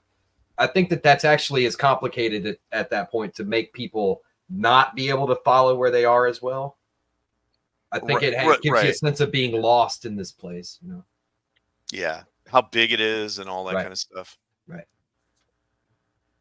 It's not like they're like, okay, here are these hallways that connect. It's like, oh, here's the hallways that connect and the air ducts and the power cables and the sewage lines, and they're all in the same layer, so it's really complicated looking. In retrospect, it's easier to follow, but I wasn't looking at that when I was watching this movie the first time, you know. It's like focused in on what the characters are doing. And this is where she's like, they're dead, all right. All right, can I go now? Right. Yeah, but she this was her. She only did this acting, and then that's it. I think she became a teacher. Yep. Yeah. Mm-hmm. That'd be cool. Yeah, I was in Aliens. Turn to page 24. Yeah. Although, I mean, to her credit, I do love like her Twitter bio because it says they're mostly my tweets. Mostly. I was like, that's awesome. Well, Roman, she has been eating cats. Okay, that's all the food that she's had. I agree, Jay. Like Why Burke, put her in charge? We're not getting anything from Burke being a sleazeball, but we're getting a lot from Bishop. They're playing you. Bishop here is like a really interested in the facehugger. Right. And he compliments it. And he acts all sketchy here when the guy's, you need anything else? And he turns around and he gives him that weird look. I think this was just him running into Lance Hendrickson. I don't even think this probably was just him in his free time. And they were like, just come, Bishop. He won't notice. Like, magnificent, isn't it? It's awesome. So here they say that each person here had a tracker implanted in them, so they locate them and they're all underneath the cooling chamber of the reactor or something like that. I think they all had trackers on them because like you can literally see like the whole signal going off. There's a town meeting going on. Yeah, because the space underneath those is pretty big, so that's where the aliens will make their lair. I mean, just the structure itself is huge because that's the terraformer Mm-hmm. affecting the atmosphere. And I found it weird that what's his face had to say when they were flying in. We construct those. It's like, yes, in this universe, Wayland Yutani makes everything. I think everybody would expect you to be building those things. Right. They're basically BlackRock. Yeah. Less sneaky about it. Yeah. Yeah. But yeah, he points it out, I think, so that everybody understands where his interests are. Everybody else is looking around like, where is everyone else? And he's like, we did that. You know, creepy. Right. Remarkable piece of machinery. We manufacture those, by the way. Right. We spared no expense. Yeah. Yeah. Except with people's lives. My other problem with the with this movie is they never used that double Gatling gun on the front of that thing when they're driving out. Yeah, I wanted to that see thing a should have little been bit of that. going off, murdering everything. Especially when she went in to rescue him. Yeah, exactly. That Like thing should have just been rocking. Well, I mean that you're probably gonna kill them if you fire that thing without seeing them. Well, I mean, once everybody was in and she was trying to get and out, there were like aliens chasing them, and it was all in front of them. Well, and but stuff. she couldn't because they were directly under the primary heat exchangers. Oh, that's true. That's true. So that'd probably have been a lot worse. That's part of the interesting thing is the fact that they start this movie, they got all these guns, and then they have to basically neuter them right, on the most important mission because it's like, oh crap, you're right under those, so we're talking a thermonuclear explosion. As soon as that happened, they should have been pulled out of there. As soon as they figured that out, they should have been like, get them out of there. Instead of doing what they did. Yep. And that's the lieutenant for you. Yep. Yep. Gordon. But yeah, they all know what's getting ready to happen there. And that shot where that girl was sitting there like, yeah, they know it's about to break out. Nobody's listening to any of the girls at this point. So got what? Start now. Well, yeah, no doubt. If they had listened to her to begin with, they wouldn't have gone down there. So, but yeah, this is getting ready to be one of the best action sequences in sci-fi. I mean, really, it's built up so well. Everything that they're about to run into, and a Xeno raccoon attacked, so I had to take care of that. Wasn't there one of those sightings the last time we did an alien one? Yeah. I think we had one of those. Yeah. Careful, they're out there. They'll get you. That's right. Yeah, this scene coming up is very, very well built up, and especially with the chaos going on between switching back and forth between the team and Ripley and the lieutenant, because they're trying to figure out what's happening. The lieutenant is in complete denial and has no idea what to do because he hasn't been combat tested before. So, yeah, this is just wild. I like how they have their cameras, so it's like grainy, and then it swaps to the real view. Right. Seeing everything through that camera where it's all grainy is really kind of. I like it. It's kind of cool. It's almost like found footage a little bit, but not really, and adds to the creepiness of the whole thing. Well, plus, I mean, you walk into this and it's just like a mass. It's been turned into a hive. Right. Yeah, cool. that would have been my point, to be like, okay, maybe we need to reassess what we're doing here. Right. Like, we're going into hostile territory and you want to take my magazine, huh? How about we just go back? Yeah, it's we find out that those rifles fire 10mm explosive caseless ammo. Yeah, the caseless explosive tipped ammo. Yeah. Which later on, I'm just going to go ahead and jump to the end when Ripley is using one. She tapes the flamer and the pulse rifle together, but somehow managed to fit in that one magazine like 350 rounds of 10mm. Well, it's just She 99. plugs it in. It says 95. I thought. Yeah, it's just 90. It's a 95 clip. Yeah. All right. Mm-hmm. The only That's how it works. Yeah, the counter. What it says. It says it all. That's all it gives her. They use it as like a mini ticking clock too. because she's in that bad situation and still Yeah. needs more ammo, and it's running out. No, what are we gonna do? And yeah. Well, So- I mean, at so Beard, least she had some the- ammo the- as the opposed to like pulse right rifle. here. Oh yeah. The pulse rifle. Do you know what 2 guns they put together to make it? I know at least one of them's a Mini 14, and I think the other one is probably a short barrel shotgun. It's a maybe Spaz like 12 shotgun. Yeah. It's a Spaz 12 and a Thompson machine gun. Thompson. That's it. I got it mixed up with another movie. That's right. Yeah, they chose that because of the flash that came out of the end. Had the biggest flash. That's what James Cameron wanted. It looks the cool. Mini 14. That was Starship Troopers. Dang it. Yeah, I got the two movies mixed up. Cameron wants bigger flash. Oh yeah, yeah. It looks amazing on film. I've always loved the way muzzle flash looks on film. Yeah. I mean, you can tell when they're using like full load blanks. First of all, if they're going to be shooting anything automatic, you're going to need a full load blank to get the gun to cycle properly. But if you want that really good muzzle flash, you're going to want all that extra powder burning as it comes out. Mm-hmm. I like this part. They're like telling him, I don't think you want anybody shooting in there. What? Why? And they're like, it's basically a reactor in there. It's like, oh. Yeah, Right. basically it's a nuke waiting to go off if somebody hits the wrong thing. Like they're right under the primary heat exchanger. It's like so, what, Hunt for Red October so if again. they fire their weapons, won't that rupture the cooling system? He's like, and Park's like, oh crap, she's right. Right. Yeah, some things in here don't react well to bullets. Right. Basically, yeah. Which is another subtle way that they're like not listening to her.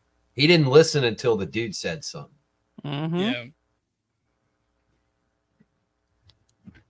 So she's talking a thermonuclear explosion and adios muchachos. That's right. It's like, oh, gross. Yeah. It's just funny. I was watching the sub version. It was auto generated, and it translated that instead of putting adios muchachos. So I thought it was funny. Yeah, they would be there and then they would just be gone. He's telling him, it's like, yeah, we can't have any fire in there. I want you to collect magazines for everyone. He's like, what are we supposed to use, man? Harsh language? And these two are like, nope, we're not doing that. We're keeping Yeah. We're They're keeping like, our screw ammo." this. Right. And Hicks has got the shotgun. He's like, Yeah. keep this handy for close encounters. That's right. Heard that. Yeah, because That's- shotguns. That's crazy. The big smart gun that they've got is like their only weapon they can use, and they're like, "We're going to take your ammo from that."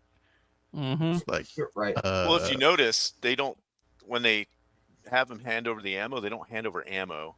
They hand over a they hand over component that allows them to Right. shoot the gun. Mm-hmm. Right. Which they conveniently have spares for. So, because they're not going out like that. That's right. always have a backup. I wouldn't even call that convenient. I think that's just good prep. Right. Yeah. But when I was Redundancy. younger and I saw that the first time, I was like, that can't be the ammo for it. You know? It's funny, as a kid, it's kind of remarkable how much this movie, I didn't have a hard time following a lot of this stuff. I mean, Right. granted, I watched it a lot of times, so I had a good amount of time to absorb this information, but I guess just over the course of a few watches, I started to understand what all of this stuff meant. Like, at first I thought, is that ammo? But then the way it was plugged in, I was just like, is that like a battery or something? And my dad was like, yeah, kind of like that. You know, it's more of a power source than actual ammunition. I was like, okay, yeah. But Yeah. I think that's all Empty. pretty well conveyed visually. Agreed. And the empty eggs here, I thought was a really cool touch. Mhm. Because in the first movie, when you look in the egg, it's a bad idea. Yeah. Like, oh no, and here it is. And then they find all the Yeah. desiccated face huggers. and people glued to the wall. Yeah. Yeah, with that resin that they secrete, which is gross to think about. Looks like some kind of Like, we secreted. got a live Yeah. one. It's secreted from what? Right. This poor lady. Ah, Yeah. yeah. Yeah, they had 2 different chest bursters for this part. Mm-hmm. She's like, "Can you get this booger off my face, please?" Right. You've got I'm not your gonna face right lie. there. This one, and granted, I saw this one before I saw the original. This chest burster scene freaks me out more than the original. It's just I think it's the sound design, and plus like it's so like sudden and like I mean you see it a little bit more in full view. It's pretty dang violent, and I'm like, gosh, this is rough to watch still. Yeah. And if you see where it comes out of the chest, it's like Flame it. right above the solar plexus, so the Yeah. the rib bones have to bust. Mhm. And plus, if Yeah. you look at its little arms, it's like straining to push its way out. I mean, it's also it's a better looking version of that creature. So it's just like, Yeah. gosh, that looks horrifying. Yeah. Like Yeah, to it this does. day, that is one of the best like piece of creature special effects. Love it. Bring the flamer. Plus, I think The heavy flamer. I think when it happens to a woman, I think there's a part of it that it's just like takes it a little harder. Yeah. You know, that man energy pops in where it's like, oh, you want to protect the lady. It's like, oh, that's horrible. Right. Well, and they said in the first one they did it to reverse the roles. Mm-hmm. Right. They did it on purpose that way. So yeah. Yeah, I think that I agree. It hurts more from a woman. I love how the walls just start moving. Right, Yeah. because they blend in with the architecture of Right. it, because it's so alien. Then the drones start popping out to defend the hive. Yep. Mm-hmm. Yeah, and I just think the build up to this is just so freaking good because it's the way they're using the sound effects, the way you're seeing the walls move. You got the little radar Also- going off, and Ripley's starting to panic. Like everyone's kind of starting to panic. They're like, "Oh crap!" This And is the way great. that the radiation from where they're at is affecting their comms and the video, so it's hard to see what's going on. You know, if you're not right there. Yep. Yeah, and this is where it changes into a whole different movie. Mm.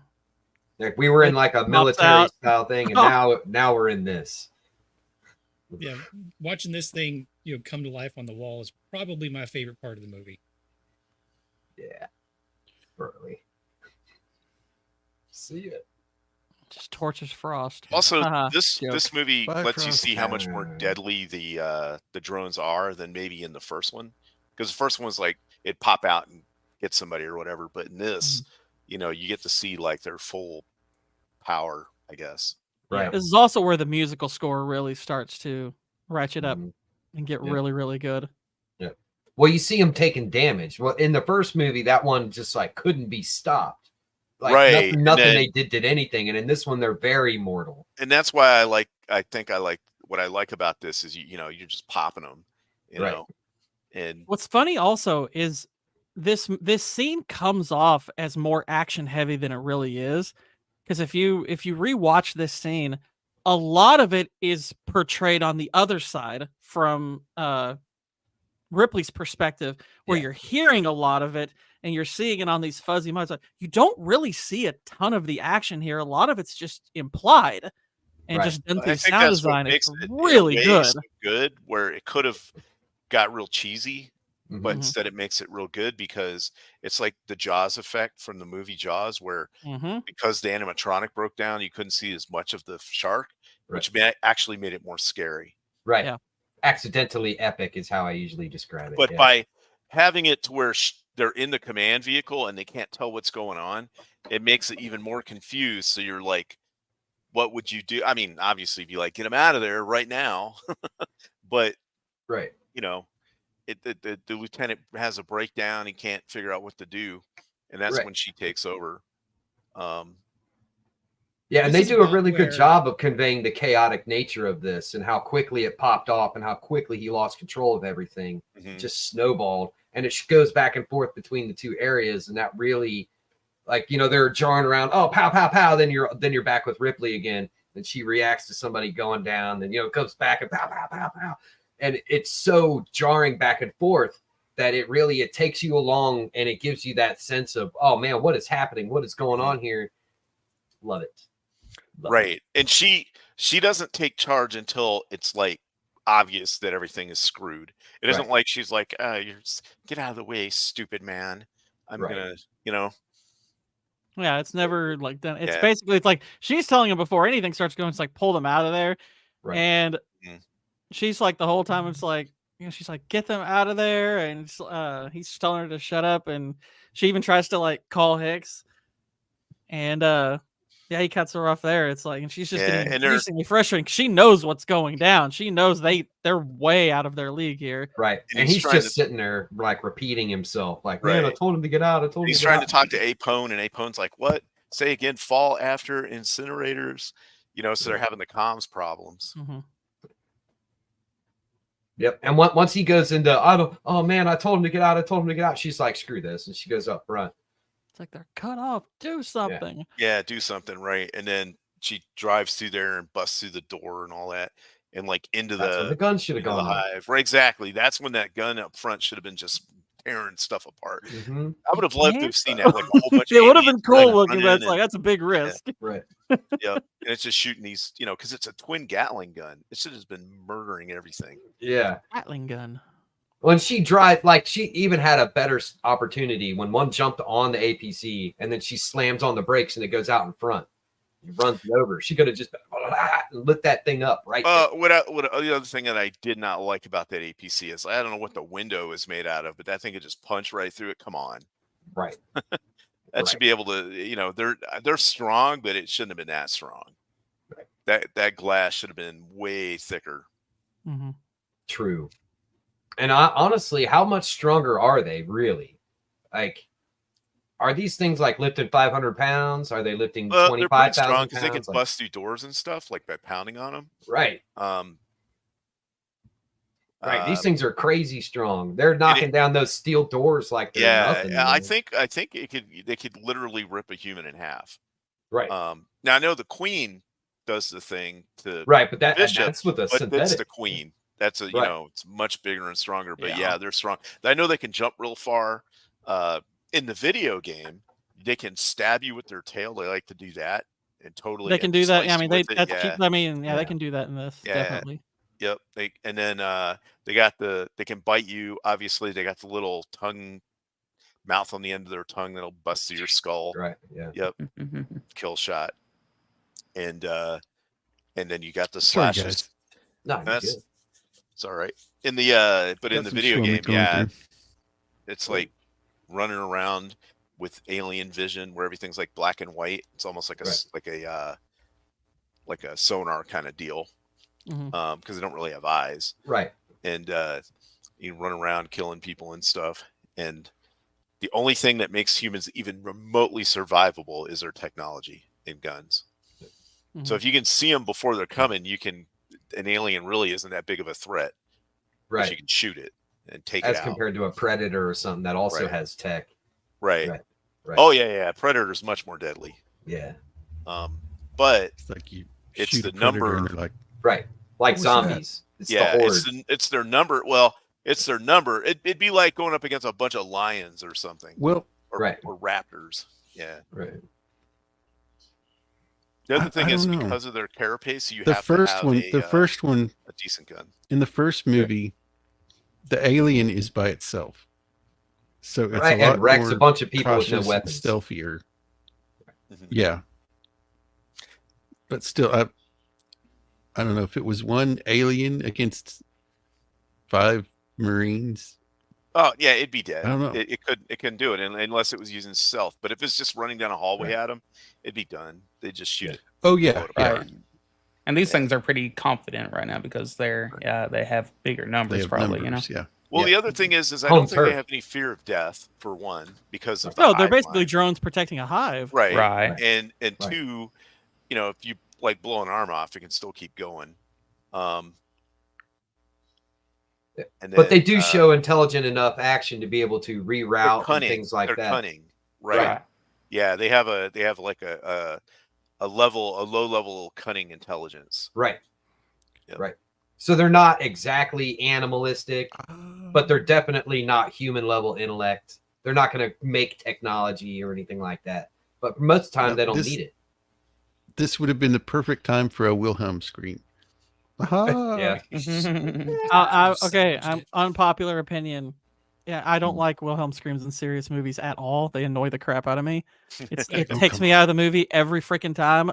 Movies need to stop adding that. If your movie's serious, stop it. Don't All do 3 Lord of the that. Rings movies had it. I don't like when they use it in Lord of the Rings.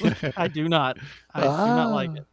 I don't like it in 2 of them. I think one of them they actually incorporate. I think 2 Towers they incorporate it well enough to where it kind of works. But I generally speaking do not like it in serious movies. It annoys me. Yeah, that's a good point, Melvin. We've never had a movie where the Predators actually won. Yep. Which is bullshit. Well, I mean, except the end of 2, that's arguable. They could have wrecked that dude right then and there, but didn't. It was like 7 of them or something. Yeah, now this guy wants to be like, hey, what's going on? I told you to. Yeah. It's like, what are you doing? What do you mean, what are you doing? You're sitting here telling him not to do anything. This is his game over man moment. Yeah. Well, yeah, probably in his mind, it's like, I told them to do everything I was trained to tell them to do, and it's not working. Why is it not working? And it's like, yeah, this is where he's like, what? Fall after incinerator. So they're all after. Well, he says, he goes, say again, all after incinerators. Basically, say everything you said after incinerators. You can make a plan, but it doesn't always mean that plan is gonna work out. That's right. This is not according to simulation. Right. I only did simulations. Well, and you see all the sweat that's formed around his face. I mean, he's in full panic right here. Yeah. I do like the way the actor played this. The wide eyes and the shot, awesome. super believable. That he has a really good performance. Yeah. He's got, like I said, I think he's got a really good arc in this movie, because you're starting here. It's like you completely have lost respect for him at this point. This is the lowest it was, and then he kind of, he redeems himself by the end of it. At least kind of. I mean, he got a. I think he redeems himself pretty well. I mean, he literally gives his life for him. It's like, hey, well done, man. Okay, now I remember. Bishop's not here because he's back looking at the face huggers and stuff. Yeah. Right. Okay. Yeah. Crazy. Yeah, and of course she pulls a woman, right? Around the corner, pow, right into the wall. Yeah. Yeah. Oh, you dented the rims. No. Yeah. Well, according to what we heard earlier, she hit like a rock and then thing couldn't move, right? Yeah, that was the very it's a good rescue scene. The tension's there, like all hell's breaking loose right now, and she rolls into the middle of it. Yeah. We missed the part where Vasquez is like, let's rock, and they just start blowing them apart. Right. Yeah. Well, also, another video game borrowing from this. Okay, so you get Hicks yelling, Drake, we are leaving. They use the "We are leaving" line in Call of Duty Modern Warfare. Yeah. Yeah. Mm-hmm. And then, of course, it gets blown apart and he gets acided. Ooh. Bad. Yeah. Bad. So he's the Toxic Avenger now. Very good makeup there. Oh, extremely. Yeah. Very believable. Grotesque. Yes. Yeah. But they didn't dwell on it, so Right. Right. Right. And of course, we're going to shut the door and it'll be totally fine, right? It's true, Jay. It's like Vasquez accidentally kills Drake, basically. She shoots that thing and it just sprays acid over him. It's like, oh, crap. But you really can't control where that's going to go. And no, I mean, she doesn't even fully know what she's dealing with. Yeah. Right. You know? She's just shooting it because she's like, oh, crap, an alien. Yeah, that's the excuse I've always used. And then this thing falls down and hits Gorman on the head and takes him out. Mm-hmm. Yeah. And now she's driving. Yeah, like I said, this part about where it just punches through the freaking window, I thought that was kind of dumb when I saw it. Yeah. Yeah. And then I did like where she squished that one like a bug. Yeah. Yeah. She runs it over. Yeah. That would have been where you could really have Melts used the the gun axle. because they weren't pointing at the. Right. Exactly. Right. While they were going out there, should have been like a bunch of aliens in the way, and they just started blowing them apart. Right. It's like, slow down. You're grinding metal. He's down. You blew the transaxle. Mm-hmm. She goes up to him. She's like, "You okay?" And she just coughing and gives a little thumbs up. It's like, oh. Yeah. Gorman got bunked in the head. Maybe a concussion, but he's alive. And she's like, "No, he's dead. Wake up! I'm gonna kill you." That's right. Oh man, like half of her best friends she's ever had in her life are all gone. Yeah. She calls him a bad word in Spanish. Yeah. And Newt's looking at him on like, I knew this was going to happen. See, I told you. Told you so. Yeah. And then he's like, he sees the readings and he's like, the Sarge, Dietrich, they're not dead. Because they have weak life readings. And she's all like, let's go back and get them. And he's like, no, screw that. Yeah, he's and like, screw that, man. Screw that. They're already dead. Not going back. And she's like, you can't help them. Right now they're being cocooned just like the others. And yeah, they're just kind of realizing how dire their situation is. And Vasquez is like, we got 7 canisters to see 20. I say we go in there, we nuke the whole nest. He's like, oh, it's worth a we don't know if it'll even affect them. Yep. Yeah. He's like, we don't know if it'll affect them. Like, I say we take off and nuke the entire site from orbit. It's the only way to be sure. That's right. Oh, you know how many times I've had to use that? Yeah. Mm-hmm. No, I mean, that's a meme basically at this point. It's a great one. Yeah. Yep. I mean, shoot, every time I see just about half the time you see a political speech, it's like, let's just nuke the whole site from orbit. Right. The only way to be sure. That's right. I believe Corporal Hicks Antifa is in command. Yeah. An Antifa riot, you know. Right. But I love the juxtaposition in Bill Paxton here because he came into this thing like, oh, I'm the baddest man alive. Look at me. We're a bunch of bad people. Now he's like freaking out and his voice is cracking and like it's just a complete opposite of how he portrayed himself before the mission started. I love it. Look. Yeah, I bet you. And Gorman's mask completely comes off here. Yeah. It's like they have this facility has a substantial dollar value attached. It's like they can bill me. Yeah, exactly. Right. Although like, those specimens though, the specimens like is like I don't think because we're dealing with a very complex species. I don't think any of us have the right to arbitrarily exterminate. It's like, wrong. Wrong. Watch us. Right. Yeah, watch us. Yeah. I don't know if you've been keeping up on current events. We just got our butts kicked, pal. Yeah. That's right. My dad uses that line on us all the time. Anytime we miss something, he's like, I don't know if you've been keeping up on current events, but that was one we heard all throughout childhood. It's great. Yeah.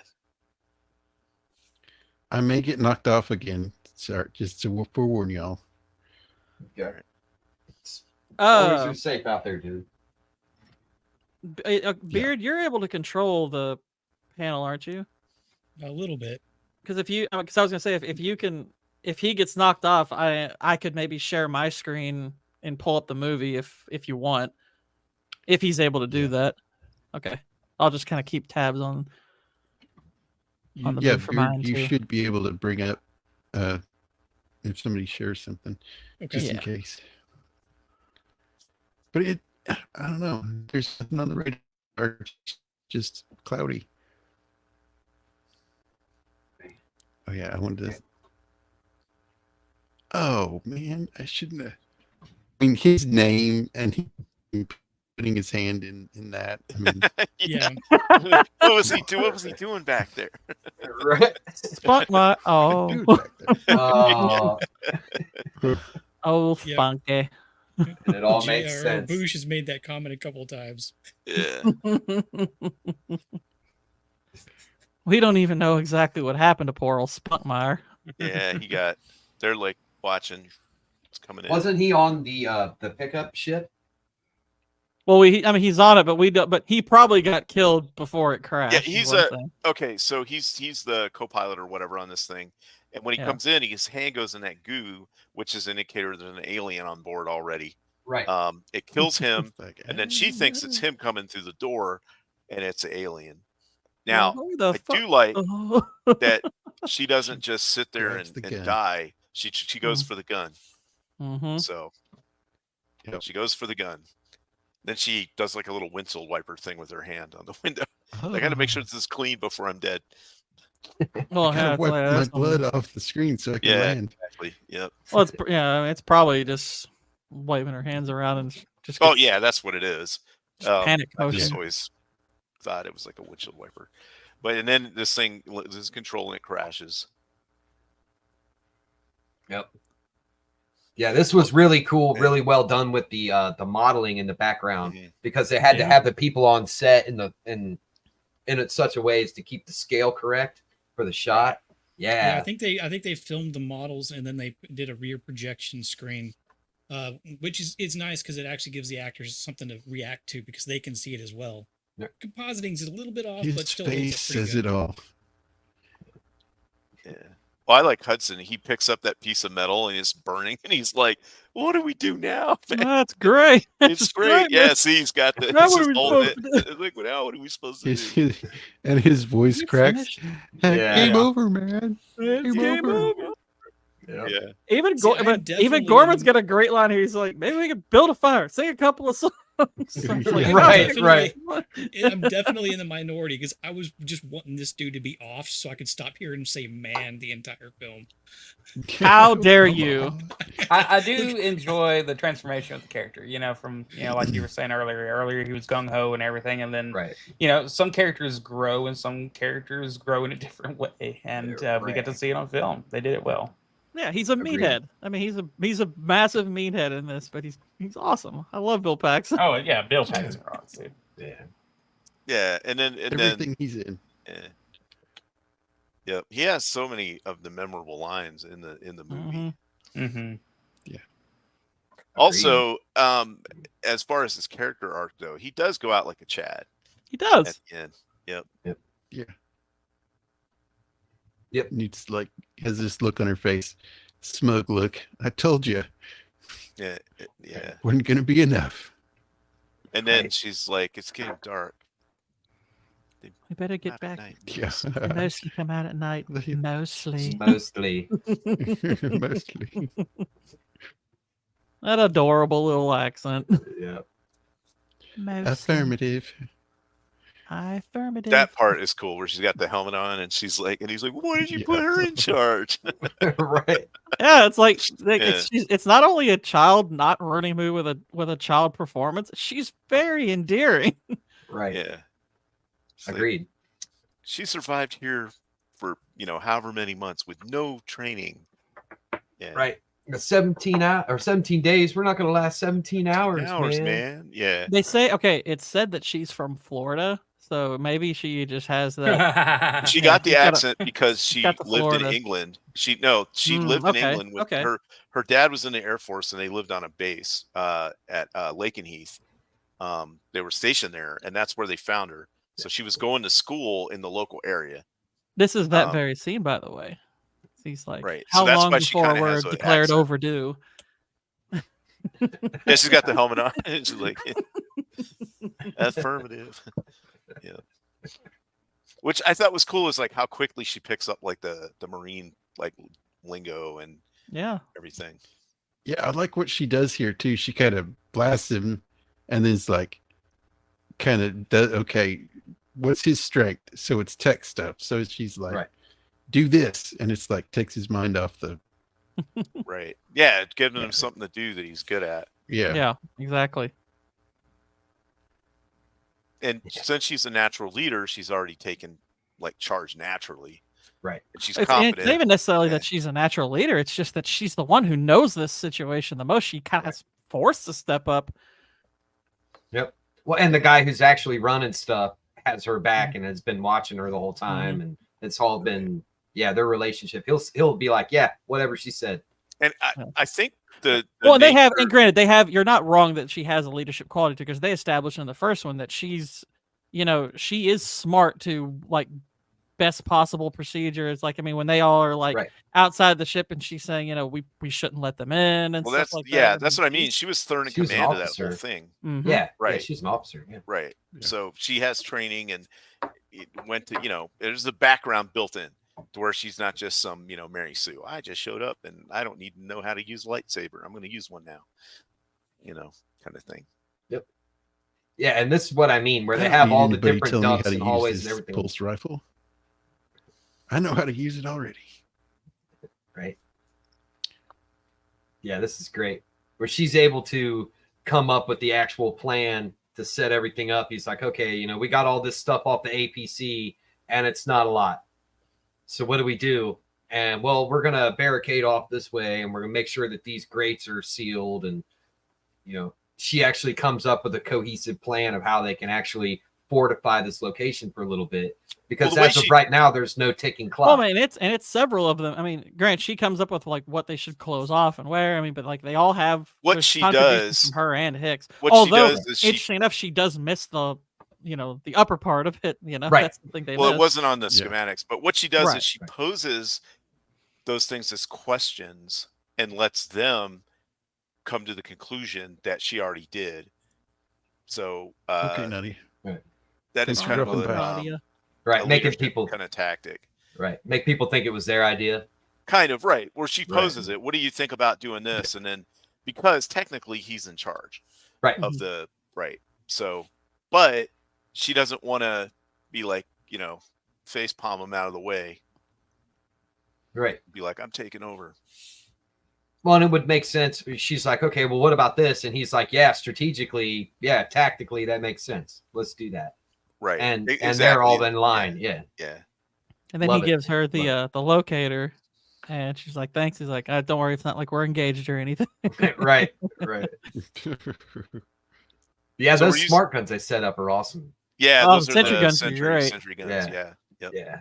So were you still engaged at this point, Beard, or were you just like, I want this to be over by this time? I was kind of I was like forcing myself to pay attention because my brain wanted to check out completely by now. Why? I know get out of you here. would think like all the action was like ramping up, but at this point, I'm just like I don't care about any of these characters anymore because it didn't meet like your expectations compared to the first one, right? Yeah, I think that's what it is. And I mean, I knew most of the main plot points about this one, but I also knew most of the main plot points about the first one whenever I watched it the first time. But for some reason, that one hit with me a lot more than this one did. Yeah. And like, I understand y'all are making good arguments, and Yeah, I don't necessarily disagree with I've you, heard- but I just did not care about any of the Marines. I kind of wanted them to all die right there, and maybe one or two show up later on at a pivotal point to like. Why are you gay? Intervene. Why are you gay? Jacob was like, I don't know. Yeah. Oh. And no, Boosh, I kind of found Newt to be very annoying. As a kid, okay. You know what? Can I we agree. invite The Vex first- on for like 2 Wait, minutes to call him the N-word? The first time, I would say this. Yeah. The first time I did see the movie, I was a lot younger when I saw it. I kind of was not that invested in Newt. I didn't find her that annoying, but I was just like, eh. No. But then you Maybe watch that's it a bunch more times, and then, I guess I was able to because I saw this when I was around her age. so I mean, when she's by the time fine. you see it the second time, it grows on you. Right. Yeah, I mean, as a child actor, she's doing a good job. I just think that maybe it's because I just absolutely hate how much they like had her screaming. Especially later on. I would be I don't know. screaming. I mean, And I don't know exactly what it is. A bunch but of aliens at this coming at point, you, I was I'd be basically screaming checked too. out. I didn't care Yeah. about any of the characters. So that's why I'm not saying much. Is I don't want to be that negative guy that's just like, I hate watch this it again, movie," Beard. 'cause Well, no. You You guys gotta like it, so I'm letting y'all talk. Watch it again. No, it's cool. Hey, it's good to have diversity Gotta of watch thought it again, around, Beard. man. Yeah, Give it- you got to give it chime to in. the I don't know. I'm okay with eugenics in this case. No, sometimes we have to have that opposing voice, like what Beer doesn't like about this movie and why he's voting for Kamala. Yeah, you know. Wow. Okay. Wrong thing. Okay, I It will see not how be it is. tolerated. Let me see. Yes, I do have a remove button, so you watch your tone, sir. That's funny. Why don't you put me in charge? I've got one too. All right, maybe that was a little below the belt. Sorry about that. That's funny. I'm gonna remember that. Come election time. I was gonna say, gosh, me and WhiteBear, we sometimes synchronize. It's That's kind of okay. synchronized. When both of us wind up voting for her on a mail-in ballot, Yeah. Right. You think that's crazy? Just wait and see who you vote for when you die. What came? No, what my came poor dead first? grandparents. What? But yeah, What this came scene was first? great. The alien or the egg? Now we're asking the real questions. The queen had to lay the egg, right?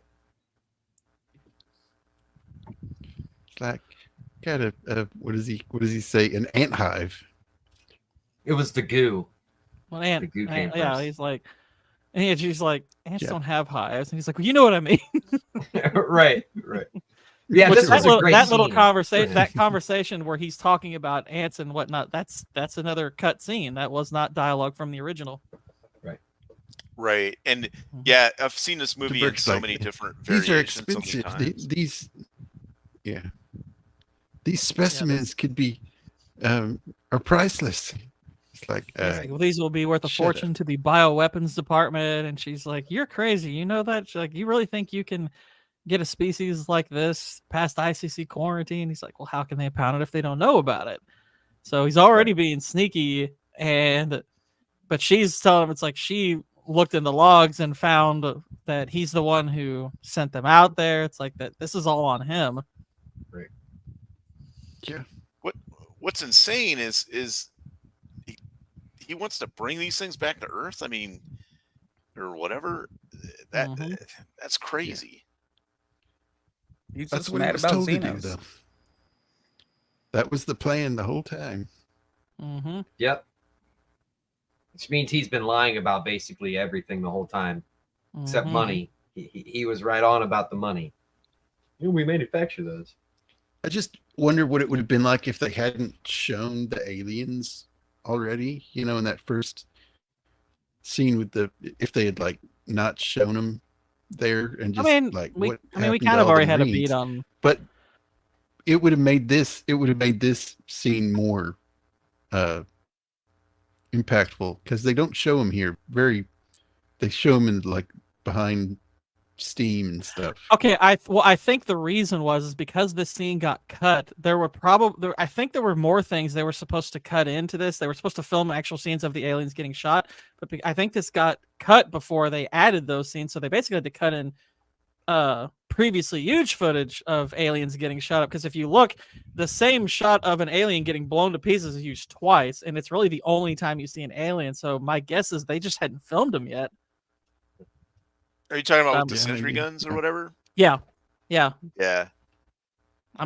My guess is they decided to cut the scene before they filmed anything else for it. Right. I liked the sentry guns. I don't know. Yeah, why. I still think the scene is really. I think it's effective still. You're watching them overheat and the bullets are running down, and you're like, oh man, they're still coming. It just because what makes suspenseful. the scene still effective is that while you still have seen the aliens, you're right about that, Jacob. I think it's what makes it effective is that you haven't seen them in force, and you're not getting to see just how many there are. So it's leaving their numbers up, up in the air. I think it would have hit harder if they hadn't already offed several xenomorphs, and maybe they were under the impression right now that there was still just the one, maybe two.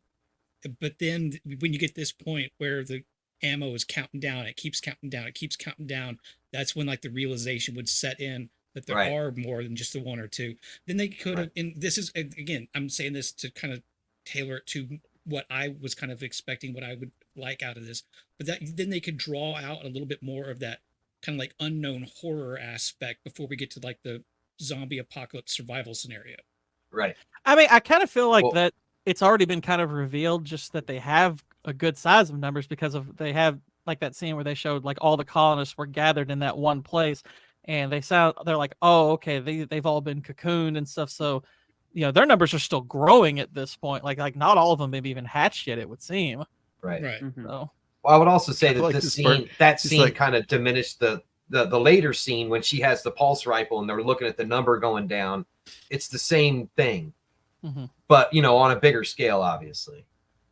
So maybe they took it out for that reason. I could totally see that. I being think an they cut argument. it for time or something. But I liked it.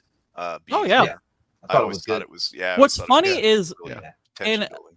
maybe someone who's a little, I mean, I'm not, this is not an insult, but someone who's a little older might be able to attest to this. So my dad used to tell me about the sentry gun scene when I was a kid, before Hudson is like DVDs DVDs I'm not were. going out there. They got to go fix the dish to bring down the ship. He's like, I'm not going out there. And Bishop's like, I'll go. Yeah, send Bishop. right. I like Yeah, Bishop. this is He's like the best character by far. really when he starts to redeem himself here, because the audience has been kind of Bishop on and their Hicks edge are my about favorite. him. Yeah. So he goes out and he's selflessly like, yeah, I'll go. I'll crawl through this little tiny tunnel. You know, yikes. But yeah, it's a really good display of how he's not the synthetic from the first movie. Whoa. In the first movie, the synthetic was against him, was working against him the whole time. That's a really bad because- shot of her. Right? She's worn down. She's had a bad day. Yeah. She used to be Hispanic.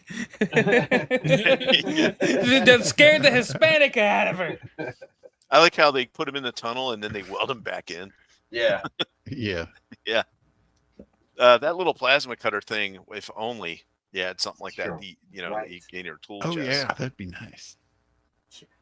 Yeah, they seal the door completely in what, like 12 seconds or something like that. Yeah. In the movie. Yeah, they weld it together. Another video game, if you ever play the game Killing Floor, or maybe just Killing Floor 2, but they utilize that. You can weld door shuts. Oh, in Alien versus Predator, the game, you can get it and weld doors shut with it. Yeah, it has a little screen and everything. That's such a good game. That really is a good Yep. game. Oh yeah. Had an interconnecting story between the xenomorphs, the humans, and the Predator. Yeah. Really cool. Hey, I enjoyed playing the humans in that. I know a lot of people thought it was vanilla, but they were fun. Hey, you had The smart pulse guns. rifle. Oh yeah, man, get the smart guns. Okay. I want one of those now.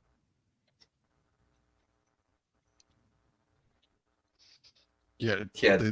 And the gun stops at 10 rounds. Yeah. Yep. They give them hope, right? Did we get 'em all? So the aliens learned, like, hey, if we keep going down this tunnel, we're just going to keep dying. So they stop. But they're not smart enough to know that it's a gun, it'll run out of ammo or anything. They just know, don't go that way. We got to look for another way in. Right. Yeah. Yep. And anticipation denotes intelligence. So, yeah. And it's one of the first real looks at them being beyond just, they're not just lemmings to, these guys are actually, that xenomorphs are thinking in a way. Yeah. Have we already passed the scene where it's like multiple of the xenomorphs crawling up all together? No. No, not yet. That's when they get around. Yeah. That is such a well done scene, and it looks so good. Oh, where they're hanging off the ceiling? Yeah. Yeah. Like the world's worst border crossing.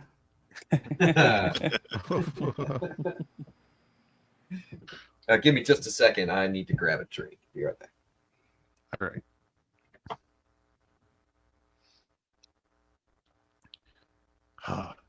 They actually have a Nerf gun of this. I would love to have.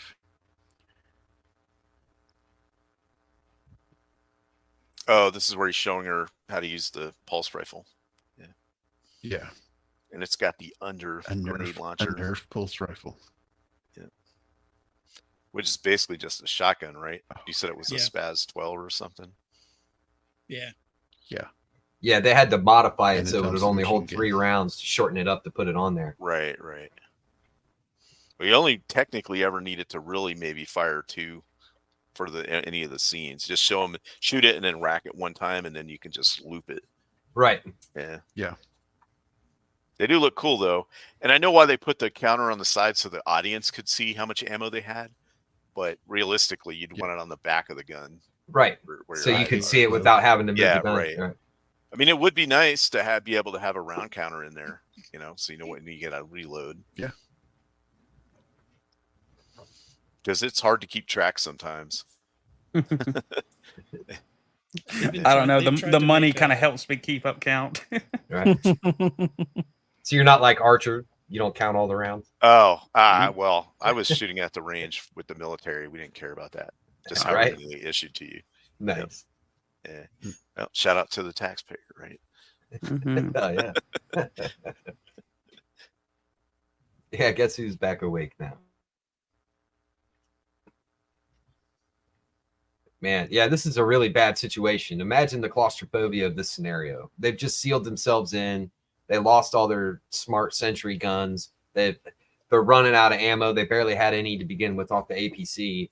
Now pretty much everybody's dead. They got nowhere to go, and the ship is blown up. They're waiting on the android. Everything's resting on the android. That reminds me, I meant to ask about Bishop. Well, where does he fall in like the chain of command? It sounds like he just anybody that tells him what to do, he does it. Yeah, I mean, I don't know if he has any command power. Yeah. Yeah. But you know what I mean? a Like if piece somebody of could be like, equipment. hey, go out here, and he could be like, nah, I ain't doing that. Mm-hmm. You know? I don't know. I don't think it's ever brought up even in passing. Not that I can remember anyway. Yeah, he definitely seems to be more compliant than the guy from the previous movie that was trying to pass himself off as human. In the video games, you run into combat versions of them all over the place. Yeah. Where they're like designed for combat, so they got like miniguns and all kinds of stuff. Which I guess they're expensive, so that's why you wouldn't just use a bunch of them instead of people. Right. Yeah. Hey, did this jump scare get you when this all broke up? Yeah, this is pretty tense. I mean, it wasn't too bad, but yeah, there's a bunch of them running around in here and stuff. Folks, this is why if you have a firearm for self-defense, it should be next to you, not in the other room. Right. Correct. Well, she had it next to her. Burke moved it. Wasn't. It was on the bed above him. Burke moved it when he put it out there. He moved it when he locked it in. Yeah, she had it. Now she should have had it next to her, but she left it on the bed above him. I guess so it wouldn't like accidentally, didn't do something with it or whatever. Keep you a sacrificial Burke around. Yeah. Look at him. See, he's doing this. Oh, let me turn this camera off so I don't see it. Yeah. Like the only thing he didn't do was whistle like. Yeah. Right. To see here. They're right. Yeah, but they're all so busy, nobody notices, There's nobody around to take up the extra slack, so they have to pull all the stuff themselves. So they're all very laser focused on what they're doing. Mm-hmm. Makes sense. It's good writing. Good set. And yeah, the lighting in here when she sets off the alarms and the alarm's going off. Yeah, the tension really ramps up in the scene like a lot. Adds to the chaos. Yeah. Now, one of the things is that Beard, she's screaming, Beard. No. Yeah, because some of the facehuggers been in the like water tanks for so long. I don't think they're full strength, right? So, which is why she can like pin that one behind the bed by its tail. Yeah.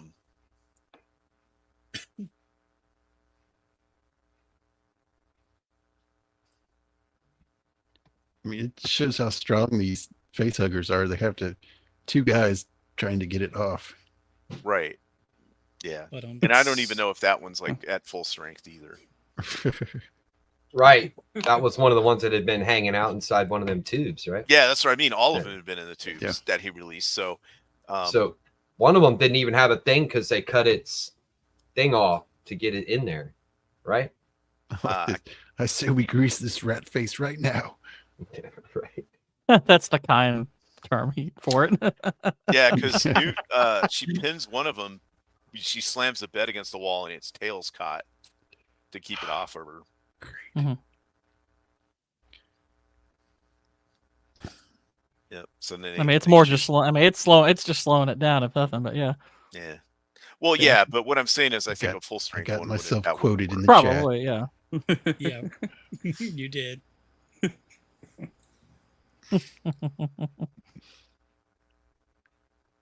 Yeah, she's basically like, funny. she figured out his plan for getting him past quarantine is that Newton Ripley would be impregnated, and he's like, that way no one would know about it. And Hicks is like, wait a minute, we don't know. And she's like, that's right. So he would basically have to kill all of you, sabotage all of your all's, while y'all were sleeping, he basically sabotages the machines and kill all of you too. It's like, he's dead. You're dog meat, pal. WhiteBear. I'm not saying it's aliens, but it's aliens. But it's aliens. I'm not saying I saw aliens, but I saw aliens. There you go. I like how as the movie progresses, they do a good job of makeup, making them look tired or dirtier and stuff. Right. Yeah. Yeah, here's another display of their intelligence too. He goes, they cut the power? I mean, they cut the power. How can they cut the power, man? They're animals. Animals, man. That's probably another thing Beer didn't like, him acting all like that. I don't know if he's still here, but screw that guy. No. Well, I do gotta say, like, at least they made this world look like it's been lived in. And in every scene, I feel like it's appropriate. The set design is beautiful. Good job. Yeah.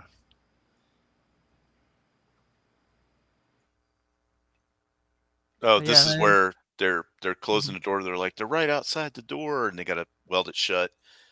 Like, come on, hurry up.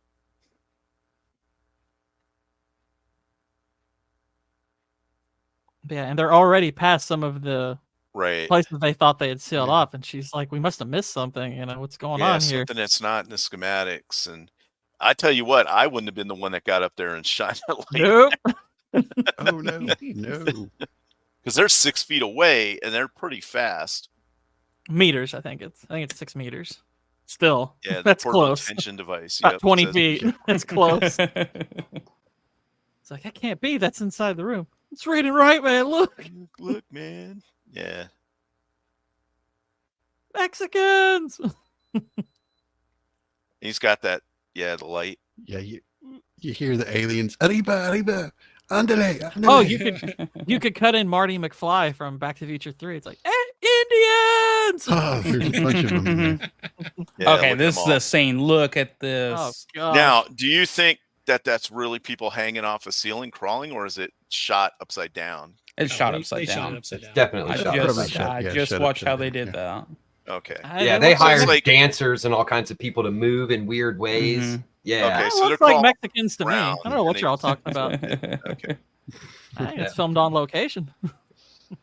Yeah, someone needs to call it Orkin, man. Yeah, exactly. Big can of rage. It's good. Yeah, it could have been handled with 4 cans of Raid. They are sending over their worst xenomorphs, I gotta tell you. Taking her gerbs. This is the last stream, folks. I hope y'all had a good time. We've said way worse on Cannoli Street. Oh, yeah. Don't worry. You're fine. You're fine. Okay. No, we were talking about the xenomorphs the whole time, I promise. Yeah. Yeah. In Minecraft. Exactly. Look at Yeah, I like love the how way she struggled. Exactly. Struggled. I like Yes. that she shot this like it was her first time shooting a gun. Right. That's Dang. good. I'm curious because if you watch the behind the scenes stuff, Sigourney Weaver's not a fan of guns. Right. I don't know how much experience she had with them, so I don't know if they gave her a little bit of training and she had a reaction and just kept that in mind, or if that was just good acting. No, on they the did, spot, because but- if you look at how she handles them later in the movie, she's really confident with them. Yeah, they had ex-SAS on the set to train all the crew. Really? Wow. Yes. That's cool. Yeah, Burke runs off and locks him in. Little jerk. Yeah. Oh, of course, Greaseball gonna do Greaseball stuff. Mm-hmm. Love this part right here. It's like, and he gets the slobbery one, That's the one that killed old Spunkmeyer. Yeah. But it's got that mouth on the end of that tongue that just like goes right into your head and your bust of your skull. Mhm. And I know I keep This bringing it one's up. been and in paying attention to Alien, the conversation. He was like, "You did what to them, man? Even we think that's messed up." It's like that Conan O'Brien picture you sent earlier. in the Alien versus Predator game, how you got health back as the alien is you did that. You got a skull bite kill with your little mouth on your tongue. You'd eat their brain and then it would give you health. Yeah.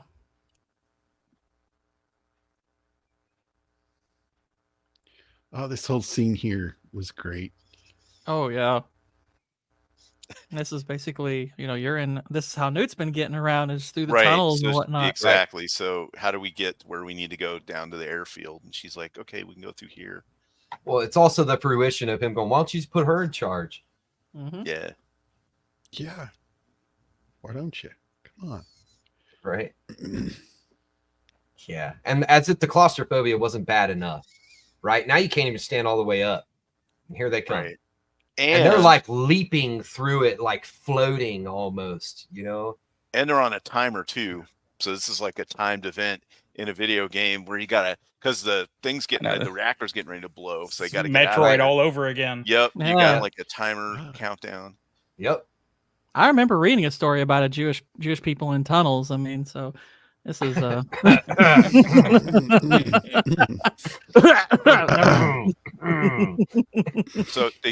this is what she pinned its head and shot it with the pistol, but it put acid on her leg. Yeah. So this is Burke having the completion of his arc. He's rescuing Vasquez, who wanted to kill him basically, and he's saves her, but they both run out of ammo, and he's they sacrifice themselves.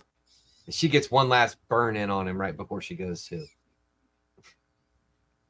Yeah, he's got his little incendiary grenade or whatever that is. Yeah. And she holds it down like, both of us. We're going to both be gone before this thing goes off. It's a pocket. Make sure they're nice and close. That's what it was. Yep. Yeah. That was full of pocket sand. Shisha.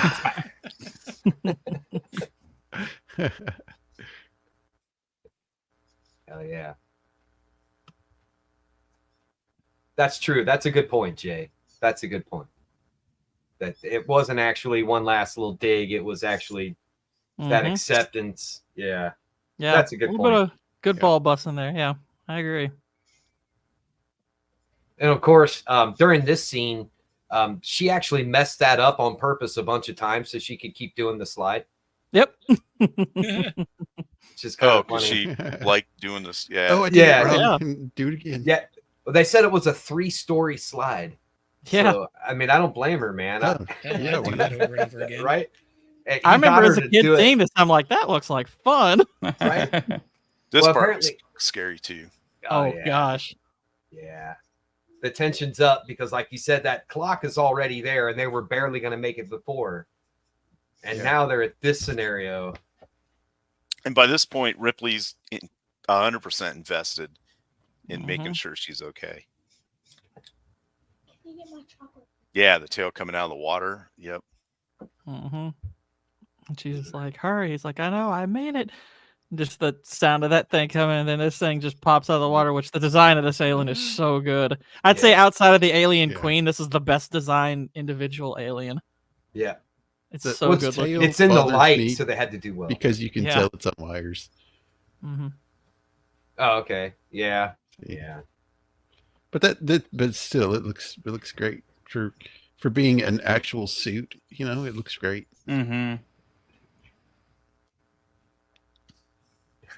Yeah, I agree, Bush. I mean, Newt leading him through the tunnels, taking the lead. What a Mary Sue. Survived more than 17 days. My gosh. Jacob, I hate to do this, but I'm sure the panel in the chat is going to love it. Important something has popped up. I need to dip out for at least a few minutes. Oh, no. Oh, okay. No, we need to know your thoughts at the end. You'll be back, right?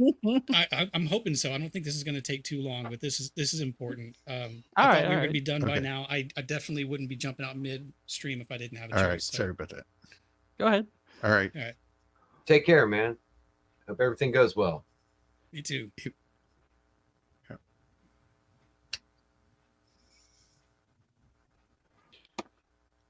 And this, by the way, Now this that he's got Ripley's I'm just reaction. kidding.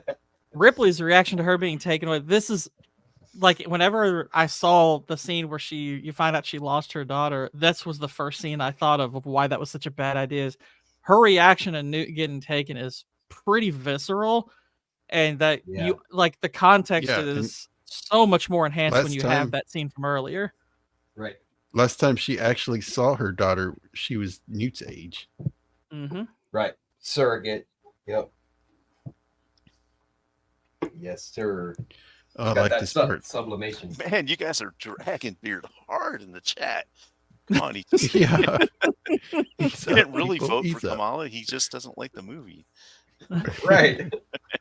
We're doing what Vasquez did to Gorman. That's all we're doing. Yeah, that. Look at that. That's yeah. Yep. That's it's always the quandary you got. I like that it hits him in the heart part of his chest plate, but it's always the bad part about fighting these aliens. It's like they get too close, killing them could kill you too. Yeah. Right. Yeah.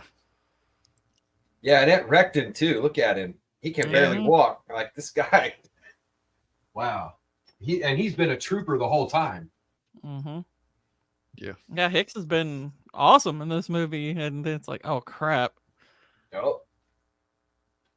Well, here comes the ship. She's like, I'll be right back. And I was like, oh, that's a bad idea. Well, I mean, she's like, how much time are you? It's like, plenty, 26 minutes. She's like, we're not leaving. It's like, we're not? Right. What? Especially when he describes the size of the blast in the movie, and he calls it a vaporized area the size of Nebraska. Mm-hmm. It's like, oh. This whole place is going to be a cloud of vapor the size of Nebraska. And I was like, whew, nice. I think that's a little bit of an over-exaggeration. Yeah, Nebraska's big, dude. I mean, he said, 20 or 30 megatons? Right. If it said Rhode Island, it still would have been pretty freaking big. Yeah. Yeah. It's like shooting up some meds. Oh, that's better. Stay away from the alien acid.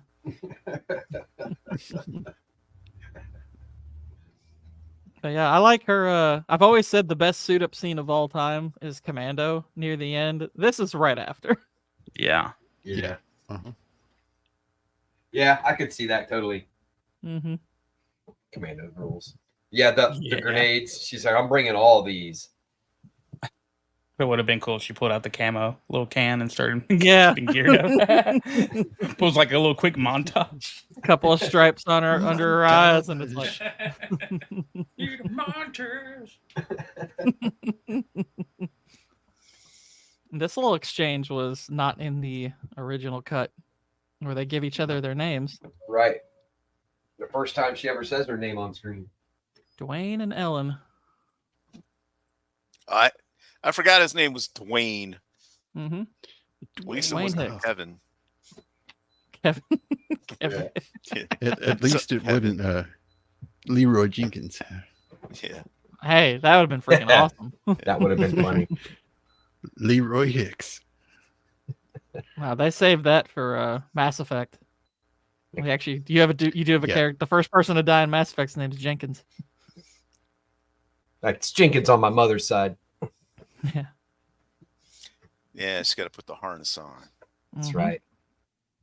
Yep. And apparently this whole thing was shot during the winter, and they were like freezing cold in there. Hey, everybody not on screen was in winter coats, and she's in. And they already got like fans blowing and stuff, right? To like move the air around. Yeah. Yeah. But I like the fact that so the problem is the cooling systems are shutting down, so you've got these cooling systems are what's breaking down. You got these pipes that are getting like red hot. And I'm like, that's a good little detail. Right. Yeah. Agreed. Easy to miss stuff like that. I love those little tiny details, man. Mm-hmm. Love them. They're so good in this movie. And if you've played Alien Isolation, like the sound design from that game, they took right from this, the set design, like all like that little ways back, there was like a emergency control panel. That's where you like save your game at or whatever. Yeah, it looks just like it. Attention, Emergency. All personnel must evacuate immediately. Right. All aliens must evacuate immediately. Like they have like the redness on the railings, and they're like all bent and warped. Yeah. Yeah. I mean, this is, Spectacular as set far as design. I'm concerned, from here till the loader fight, this is the best female action movie sequence ever, as far as I'm concerned. This is the best. It's the best from a character standpoint. It's it's a good completion of her arc. She's doing it as a mother to save this surrogate daughter. It's like, this is all fantastic. This is so good. The fact that you have such a great movie leading up to this, and that the conclusion is the best part, that's not as common as we sometimes think. Agreed. Back when climaxes were climactic. Mm-hmm. Yeah, and the tension at this point has been built up so high because at so many different points, it's just keep going up and up, and they somehow keep managing to up themselves. And then they get it again here when she turns around. All these eggs are, it's like, oh crap. Right. And then even more. On top of the ticking clocks that have already been going on. And she brought a ticking clock with her in the form of 95 shells. And like, yeah, there's just so many elements all working together with the score and the acting and set design, all to just bring it together in that perfect, just. I think she tape 2 magazines together too, so she can like flip them. Maybe I'm mistaken that. I don't recall. I don't that either. Not that I remember. No, I don't think so. I mean, she very well could have. And right. There was a scene of her finding Burke here, which they didn't even keep that in the director's cut. That's just a deleted scene they left out entirely. But that is he already like chest bursted, or is he just hanging out in there? No, he was alive. She finds him alive. Okay. But yeah. Like awake? Well, I mean, he's out, but she finds him. I don't remember if she does anything like kill him mercifully or anything. I don't recall, but I know that scene he's talking about. Yeah, but yeah. Here we get the second. In my opinion, it's like this and the Predator's face reveal are the two best creature reveals of all time. Yeah, just them showing this thing. It's like, holy crap, this is horrifying. Right, because they were already scary, and now this is the literal mother of them all. Like, holy crap, it's so much more grandiose, and the way that they had to make this thing move around was wild. I highly recommend looking into the behind the scenes for this movie to figure out how they did this. This is crazy. Thing was giant. Yeah. Oh, this looks so awesome. This looks so good. And the way it just kind of unfurls its arms and the head slowly comes out. It's like, oh, this is good. Like monster. Yeah, the mandible part like descends down from the top of the head. Right. Like a crown. It's like, that's so good. It's got the big crest like a dinosaur. I think at this point they hadn't invented the Praetorians yet, which is what should have happened. Is there should have been Praetorian guards, which are like bigger alien drones that kind of have a head like hers but smaller. And they're bigger than regular drones and tougher. And what's so good about this standoff between them is that she's communicating with this thing mother to mother. Like, she shoots a burst of flames in the air to show her what this weapon can do, and puts it right on her egg and just looks at her like, this is what I'm going to do if you don't back off. Right. And like, you've got these two aliens flanking the queen, and she literally looks at them and calls them off, and they're backing out. And then the one opens. She's like, all right. it's like, you're screwed now. Yeah. This is just, I love the way this is shot. It's like, oh, this is really cool. Yeah, the lighting in this area, this is so well done, because you can just see like all the glycerin all over the monster's mouth. It's drippy and huge, and we're already used to seeing the xenomorphs at this point. Like, that was one of the things you brought up earlier. So now this thing is just a whole different level. It's so the devil, or Lilith, because it's a female. And down in the depths of hell where it's all hot, and she's using the fire to keep herself. there's so much religious stuff in this part alone. We could talk about it for probably an hour or two. Well, I like how once she kind of breaks the seal on unloading it, then she starts taking out all her rage on the xenomorphs, like the eggs and for her lost crew and everything she's had to go through. Yeah. When they had that one egg open up next to him, and that was all she was like, all right, you know. Yeah. Like, oh, you're gonna play this way? All right, here we go. Cook Well, the all your last weird time- cabbages.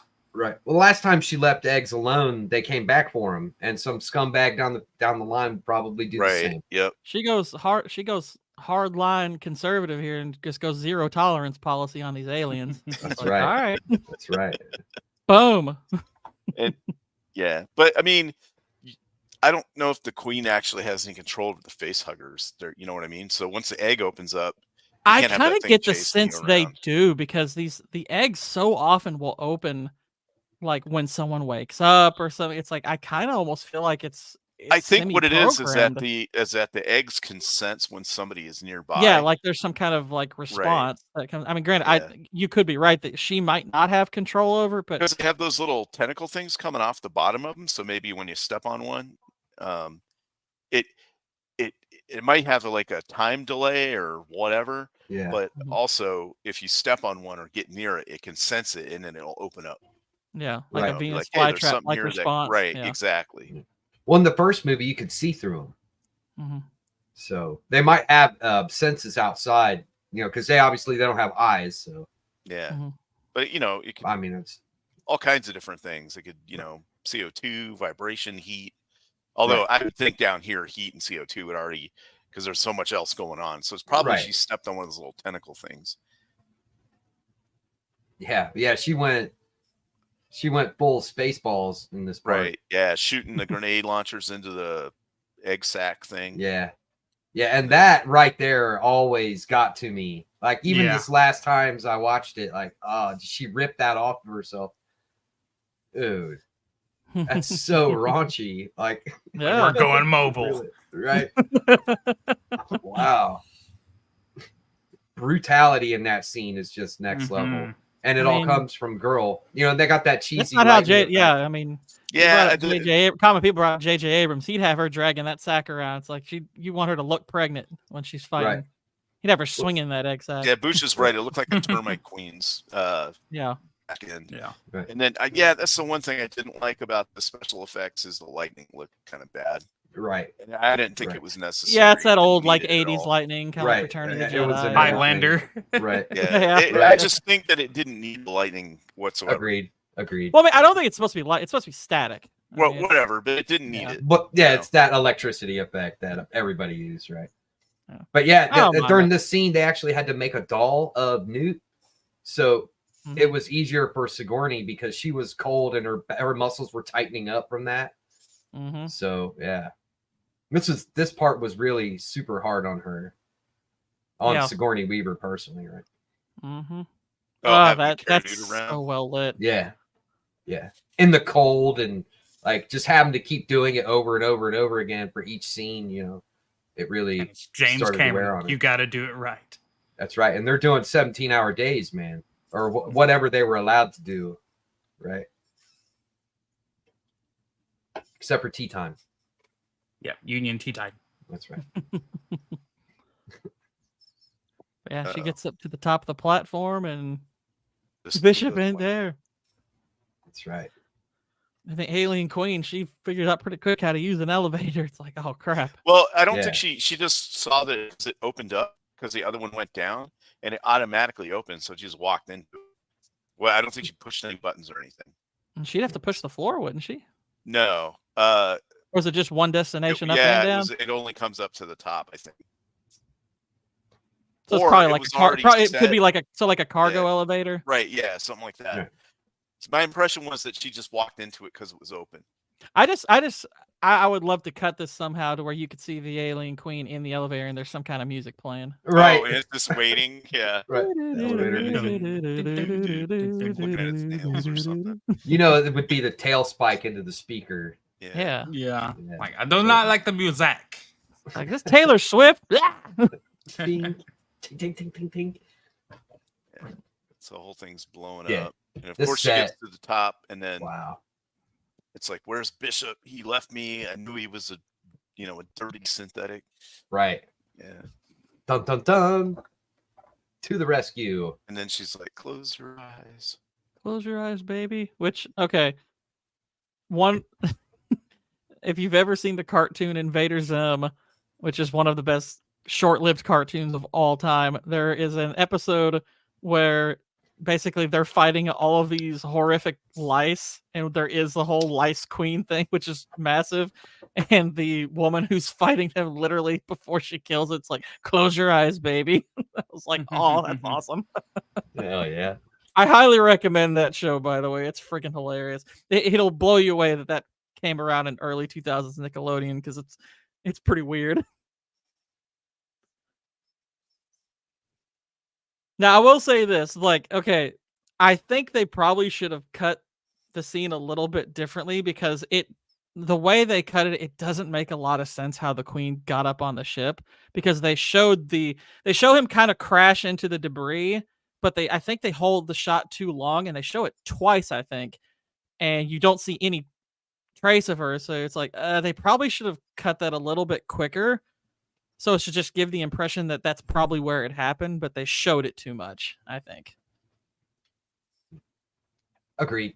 It's a little detail they could have done a little bit better. It's not a huge deal, but. Right. And of course, Hicks is sleeping. Mm-hmm. Yeah. Somebody wake up Hicks. Yeah, but this time it was for a good reason, right? Yes. Yes. Right. Yeah, and that scene where that. Ooh, when you see that dripping, you're like, oh, crap. Yup. And then. Face. I've been muted this whole time, darn it. Oh yeah. You're like, why isn't anybody responding to me? You're not listening to me. This part is awesome. I love this part. Yeah. And where the tail comes out, they had to actually pull it on a line to get it to come out that way. And then you'll notice the tip is like off the screen for the rest of the shot. Yeah. Pretty awesome. Oh yeah, yeah. Lance Henderson is such a method guy. I think they let him rip him in half. I think they did. They let him fill up his little husk with all these funky organs, all that stuff. He's that kind of guy. Right. I think he'd do it. Well, that milk was yogurt milk mix that they had containers of just like sitting around, and he got food poisoning from it.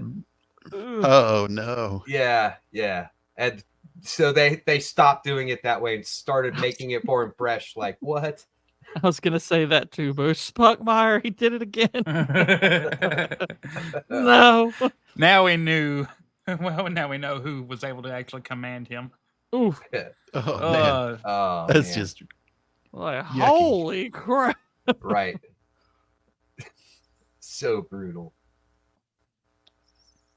And man, the effects on that were so well done too. That they had the queen up in the bay like that, where you couldn't see the supports and the puppeteer rods and stuff. Like, and the camera work on this is great. And well after, when you see Bishop, the upper half of him, you can still see that like stuff like squirting out of his organs. Right. It's like, ooh, that's. You think I'll ever dance again? Right. No marbles for him. He's got tubes this time. We should save that frame just now, and you could meme the crap out of that. Just him lying there in half with all the milk all over him. It's like, he could do so much with that. It was that good. So good. 10 out of 10. Ectoplasm.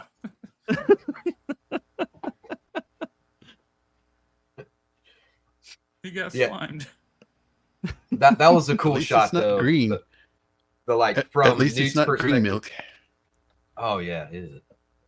Ew. That's straight from the tap too. It was tangy because of that look he gave right after he drank it. Oh. But yeah, that shot from Newt's perspective up through the floor, I always like that. We're just like looking up at the mother. This scene is so great. Yeah. Oh yeah. Yeah, the backlighting, perfect. And she love that light that's like shining straight in her face. from her equipment. Like that's the most useless thing ever. Dangerous as hell. Like, just to get her face in the shot because it looks cool, but those face light things in movies, that always drives me nuts. Right now, Japanese fans are going to freak off. It's happening. Tentacles everywhere. So the threat level here just went way up, but we know that she's good with that thing because they established that way earlier in the movie. Yeah. So get on kind of an even level with as far as strength. She knows loader kung fu. Wow. Hell yeah. And this is a really poorly designed airlock thing that they have going here. Yeah, it's a little too easy to mess around with that thing. Right. OSHA, it's like OSHA must have gotten rid of a long time before this. Right. Yeah. Well, it is military, right? Mm-hmm. Yeah, OSHA's outside with a campfire going. Yeah, they fall down in it together. And that didn't even really hurt the queen that much. You'd think that would hurt. Nah, it's good. Her exoskeleton is super strong. Right? Yeah. This chick is just next level stuff here. And she is pinned though, so apparently that's her like lift max. Under that, right? Right. So it's not an indefinite amount of, it's not a infinite amount of strength. I mean, it could have hurt her to a point, you know what I mean? Yeah. But it didn't like squish her to death. Oh man. Yeah, all of her appendages seem this to be would working. hurt. This would hurt Ripley right here. Yeah. Oh yeah. I don't know if she would be physically strong enough to hold on to that, honestly. Now, if she had like a strap or a hook or something, like with a harness, then that would have been believable. Right. But whatever. It's good enough, I guess. Dramatic. Also, the amount of air that is in one of these ships that it would, and keep sucking out. Oh yeah. It goes pretty quick. That alone would suck them all out. Certainly. Even if they did shut the door somehow, they would, they would asphyxiate. Right. Right. Yeah. There's no more air in there unless they have some kind of oxygen producers somewhere. I love we need that to get us some of those. Well, the ship has where gravity, she loses her grip and yeah, right. That's Bishop true. grabs her. Yeah. Robot saves the day again. Or synthetic. I mean, not really a robot, I guess. He prefers the term artificial person himself. Yeah. Well, Yes.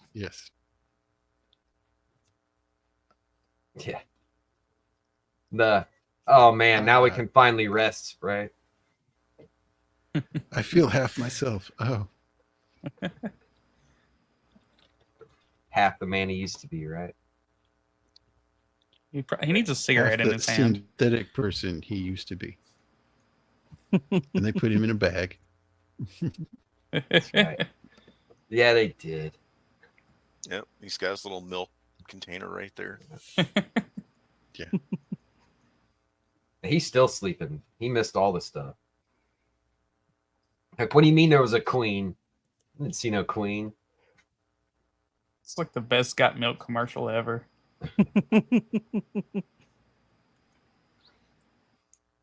Yeah, it'll be fine. Just go to sleep. You won't get off screen or anything. It'll be fine. All the way home. Yeah, but this is a callback to that first shot again. Her and the planet. Yeah. Yeah. Awesome. So well done. So good. But this time they're not wandering through space indefinitely, like with the Nostromo and what's the little one again? Not the Nostromo. Oh, the Narcissus or whatever. Yeah. Yes, right. Yeah, this time they're actually going back. What got me about the third movie is they were like, "Oh, and it malfunctioned in an escape pod," and I'm like, "Come on, dude! It's a battleship. Right. What in the f would have taken it out? Right. You know." I did not. I didn't hate like the that. yeah. I hate the way they stitched this movie to that one.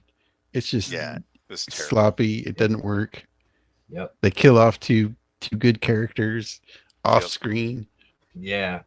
Yeah. At a certain point, you just have to say, no, this is where the movie's ended. Right. Yeah. Right. Happened with I'd Star say this Wars. is yeah.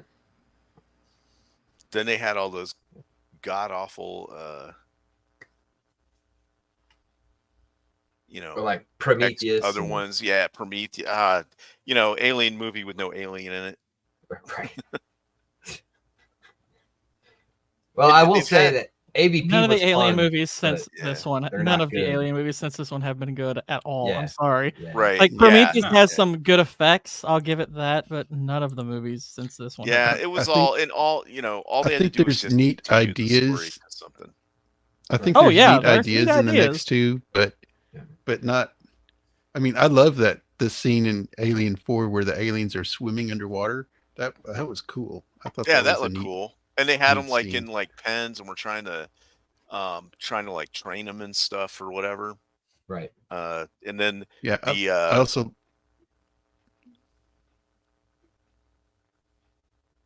Go ahead, Hello? Shield. and then the weird like human mixed one or whatever that gets sucked out that little tiny hole in the window. Yeah. Oh, I thought I Yeah. hated that alien hybrid. That was so stupid. Yeah, that changed the way they But function. I also in now it's Alien- whatever they Alien go 3. at. Yeah. Yeah. Go I ahead. like in Alien 3 that the alien takes on the host's attributes. So it's like a little dog alien. I thought that was kind of cool. Yeah, they call those runners in the games. Yeah, Right. runners. Yeah. Yep. Then you AVP had the Predator hybrid. Oh, Yeah. Yeah, it started getting weird.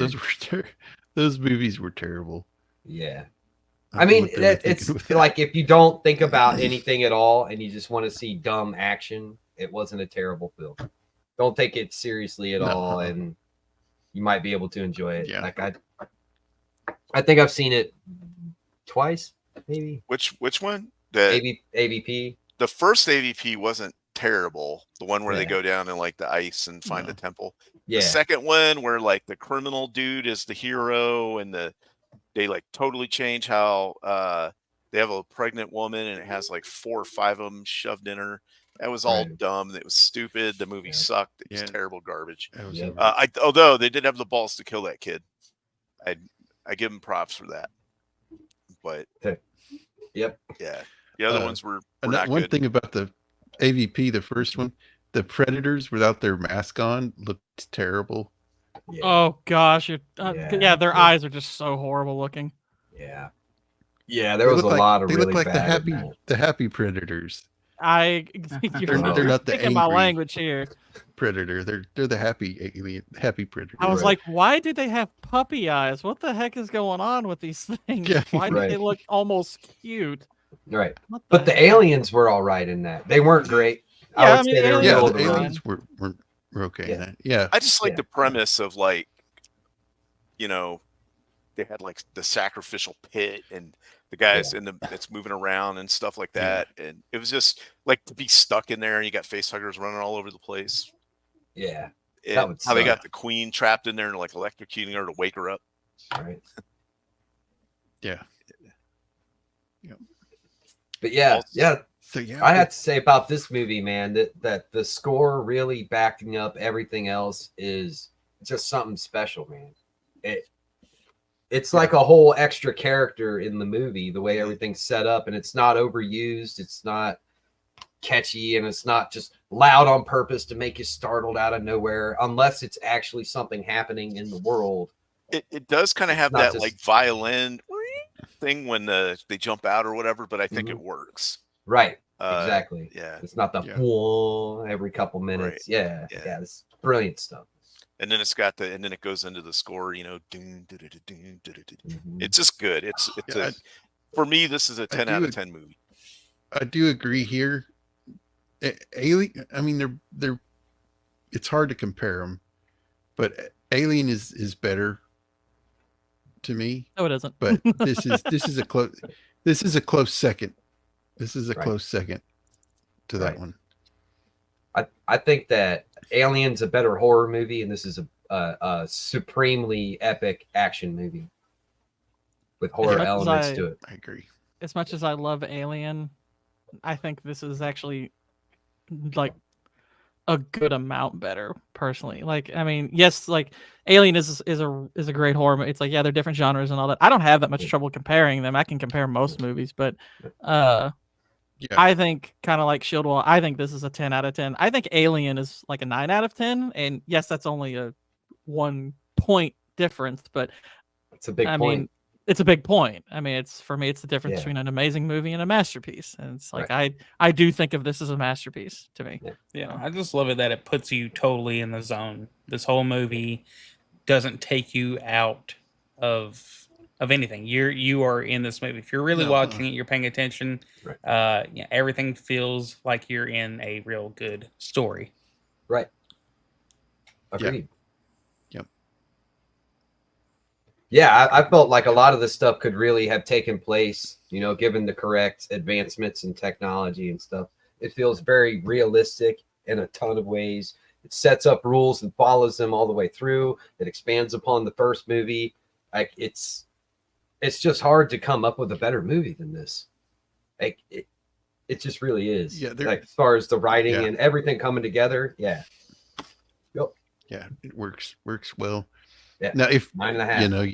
you don't like Alien 3, where they kill off Newt and Hicks, I suggest reading the comic books that came out like right after this movie, because it continues with Hicks and Newt and Ripley, so it's really cool, really good. I liked them. I enjoyed them. It's kind of tricky to find the right name. I can't think of what they're called, but yeah, they're good.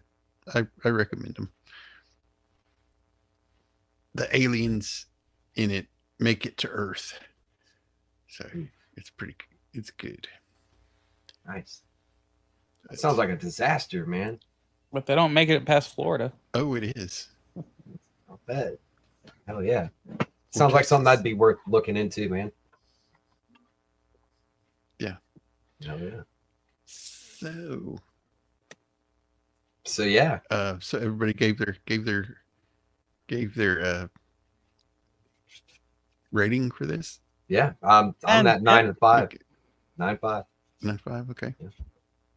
Yeah, I'd have to give it at least 8 Wilhelm screams out of 10 there. Nice. Yeah. I'd give it a 9.5 too. Yeah. So cool. It does exactly what it set out to do. Yeah, it does. It does. I give it 10. I'm smarter than Melvin out of 10. Big brain moment. All right. That's all right, dude. Big pumpkin head moment. Yeah. So yeah, pumpkin heads. That was Aliens, people. Yeah. All right. 3 hours of it. That was well. A ton of fun. I mean, if any movie deserves 3 hours, that's the one. Heck yeah. Yeah. Yeah. Mm-hmm. Yeah, I'm all in on that. Was a great time. I had fun researching it, man. You guys had some great insights and some good jokes, and chat was on fire the whole time. This was a ton of fun for me. Yeah. Thank you. And let's go around the horn and see what people are doing this week. Shieldwall. So on Thursday, I'm going to be helming the Roman of the Empire ship there. He might make an appearance, but we're going to be just doing a free range, and we're going to go over, like pop culture topics and things like that. So hopefully I don't screw it up too bad. That'll be a good time. Yeah. Yeah. And so we'll get the links out on all that here shortly. But yeah, looking forward to that. And then next week, we've got Charade is next week. Yeah, Charade on this channel. And You should describe the movie all in charades. Yeah, there you go. Yeah. But yeah, anyway, so that's what got coming up here in the future. And hopefully House of the Dragon next episode actually does something and moves forward. Right. So like just like dragons burning people alive or something would be cool. So yeah, we'll see. Sounds fun. That's what everybody wants. Just dragons burning. Yeah. I want to see dragons flying around doing something, laying eggs, whatever. House that drag built. Dempsey, what do you got? Let's see. I am going to be on Gooch's stream tomorrow. We're doing Ninja Scroll. That's going to be a lot of fun. That's my favorite animated movie ever. So I'm really excited about this one. It's going to be fun. And I believe I'm going to be on Free Range as well on Thursday over at Romans. So. Okay. And I'm still doing reality-based music on Sundays over at Ryan Roger Athay's channel. For now, we're still doing our thing. So it's the longest running part of his show, I guess. Longest running show he's ever put on. So every Sunday at 4 p.m. Eastern, 9 p.m. UK. Yep. Cool. Whitey. Yo. So yeah, I will be people can check me out on Twitter. And also YouTube, WhiteBear 2. I'm probably just gonna be streaming some games tomorrow, so that'll be about it. And then after that, I'm back to work. So, but yeah, I think that's all my plans until next Monday. WhiteBear's backgrounds always kill me. Can you believe he did that? Look at that Vincent Price. Yeah. And now we got Oil Volay. Okay. Yeah.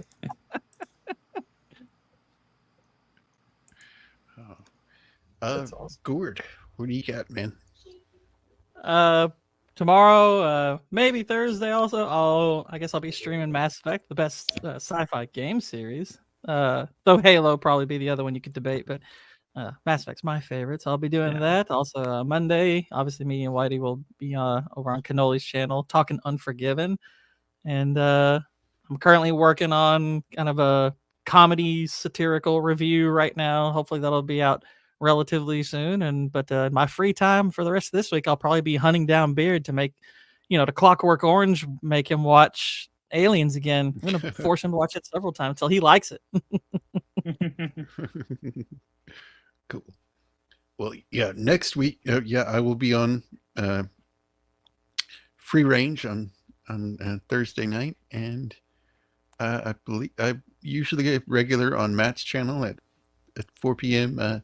Central Standard Time, and I'm not sure if I'll be on Potato Raven's show that night. I'm not sure yet, but next week, we'll be going over the movie Charade from 1963. Cary Grant and Audrey Hepburn. Great movie, fun movie. Nice. That's what's coming. And thanks to the chat for hanging and giving a lot of knowledge there, and thanks to the panel for having some knowledge, good knowledge, and great show. Thanks for having me on. Always happy to talk about this movie. Glad everybody could come.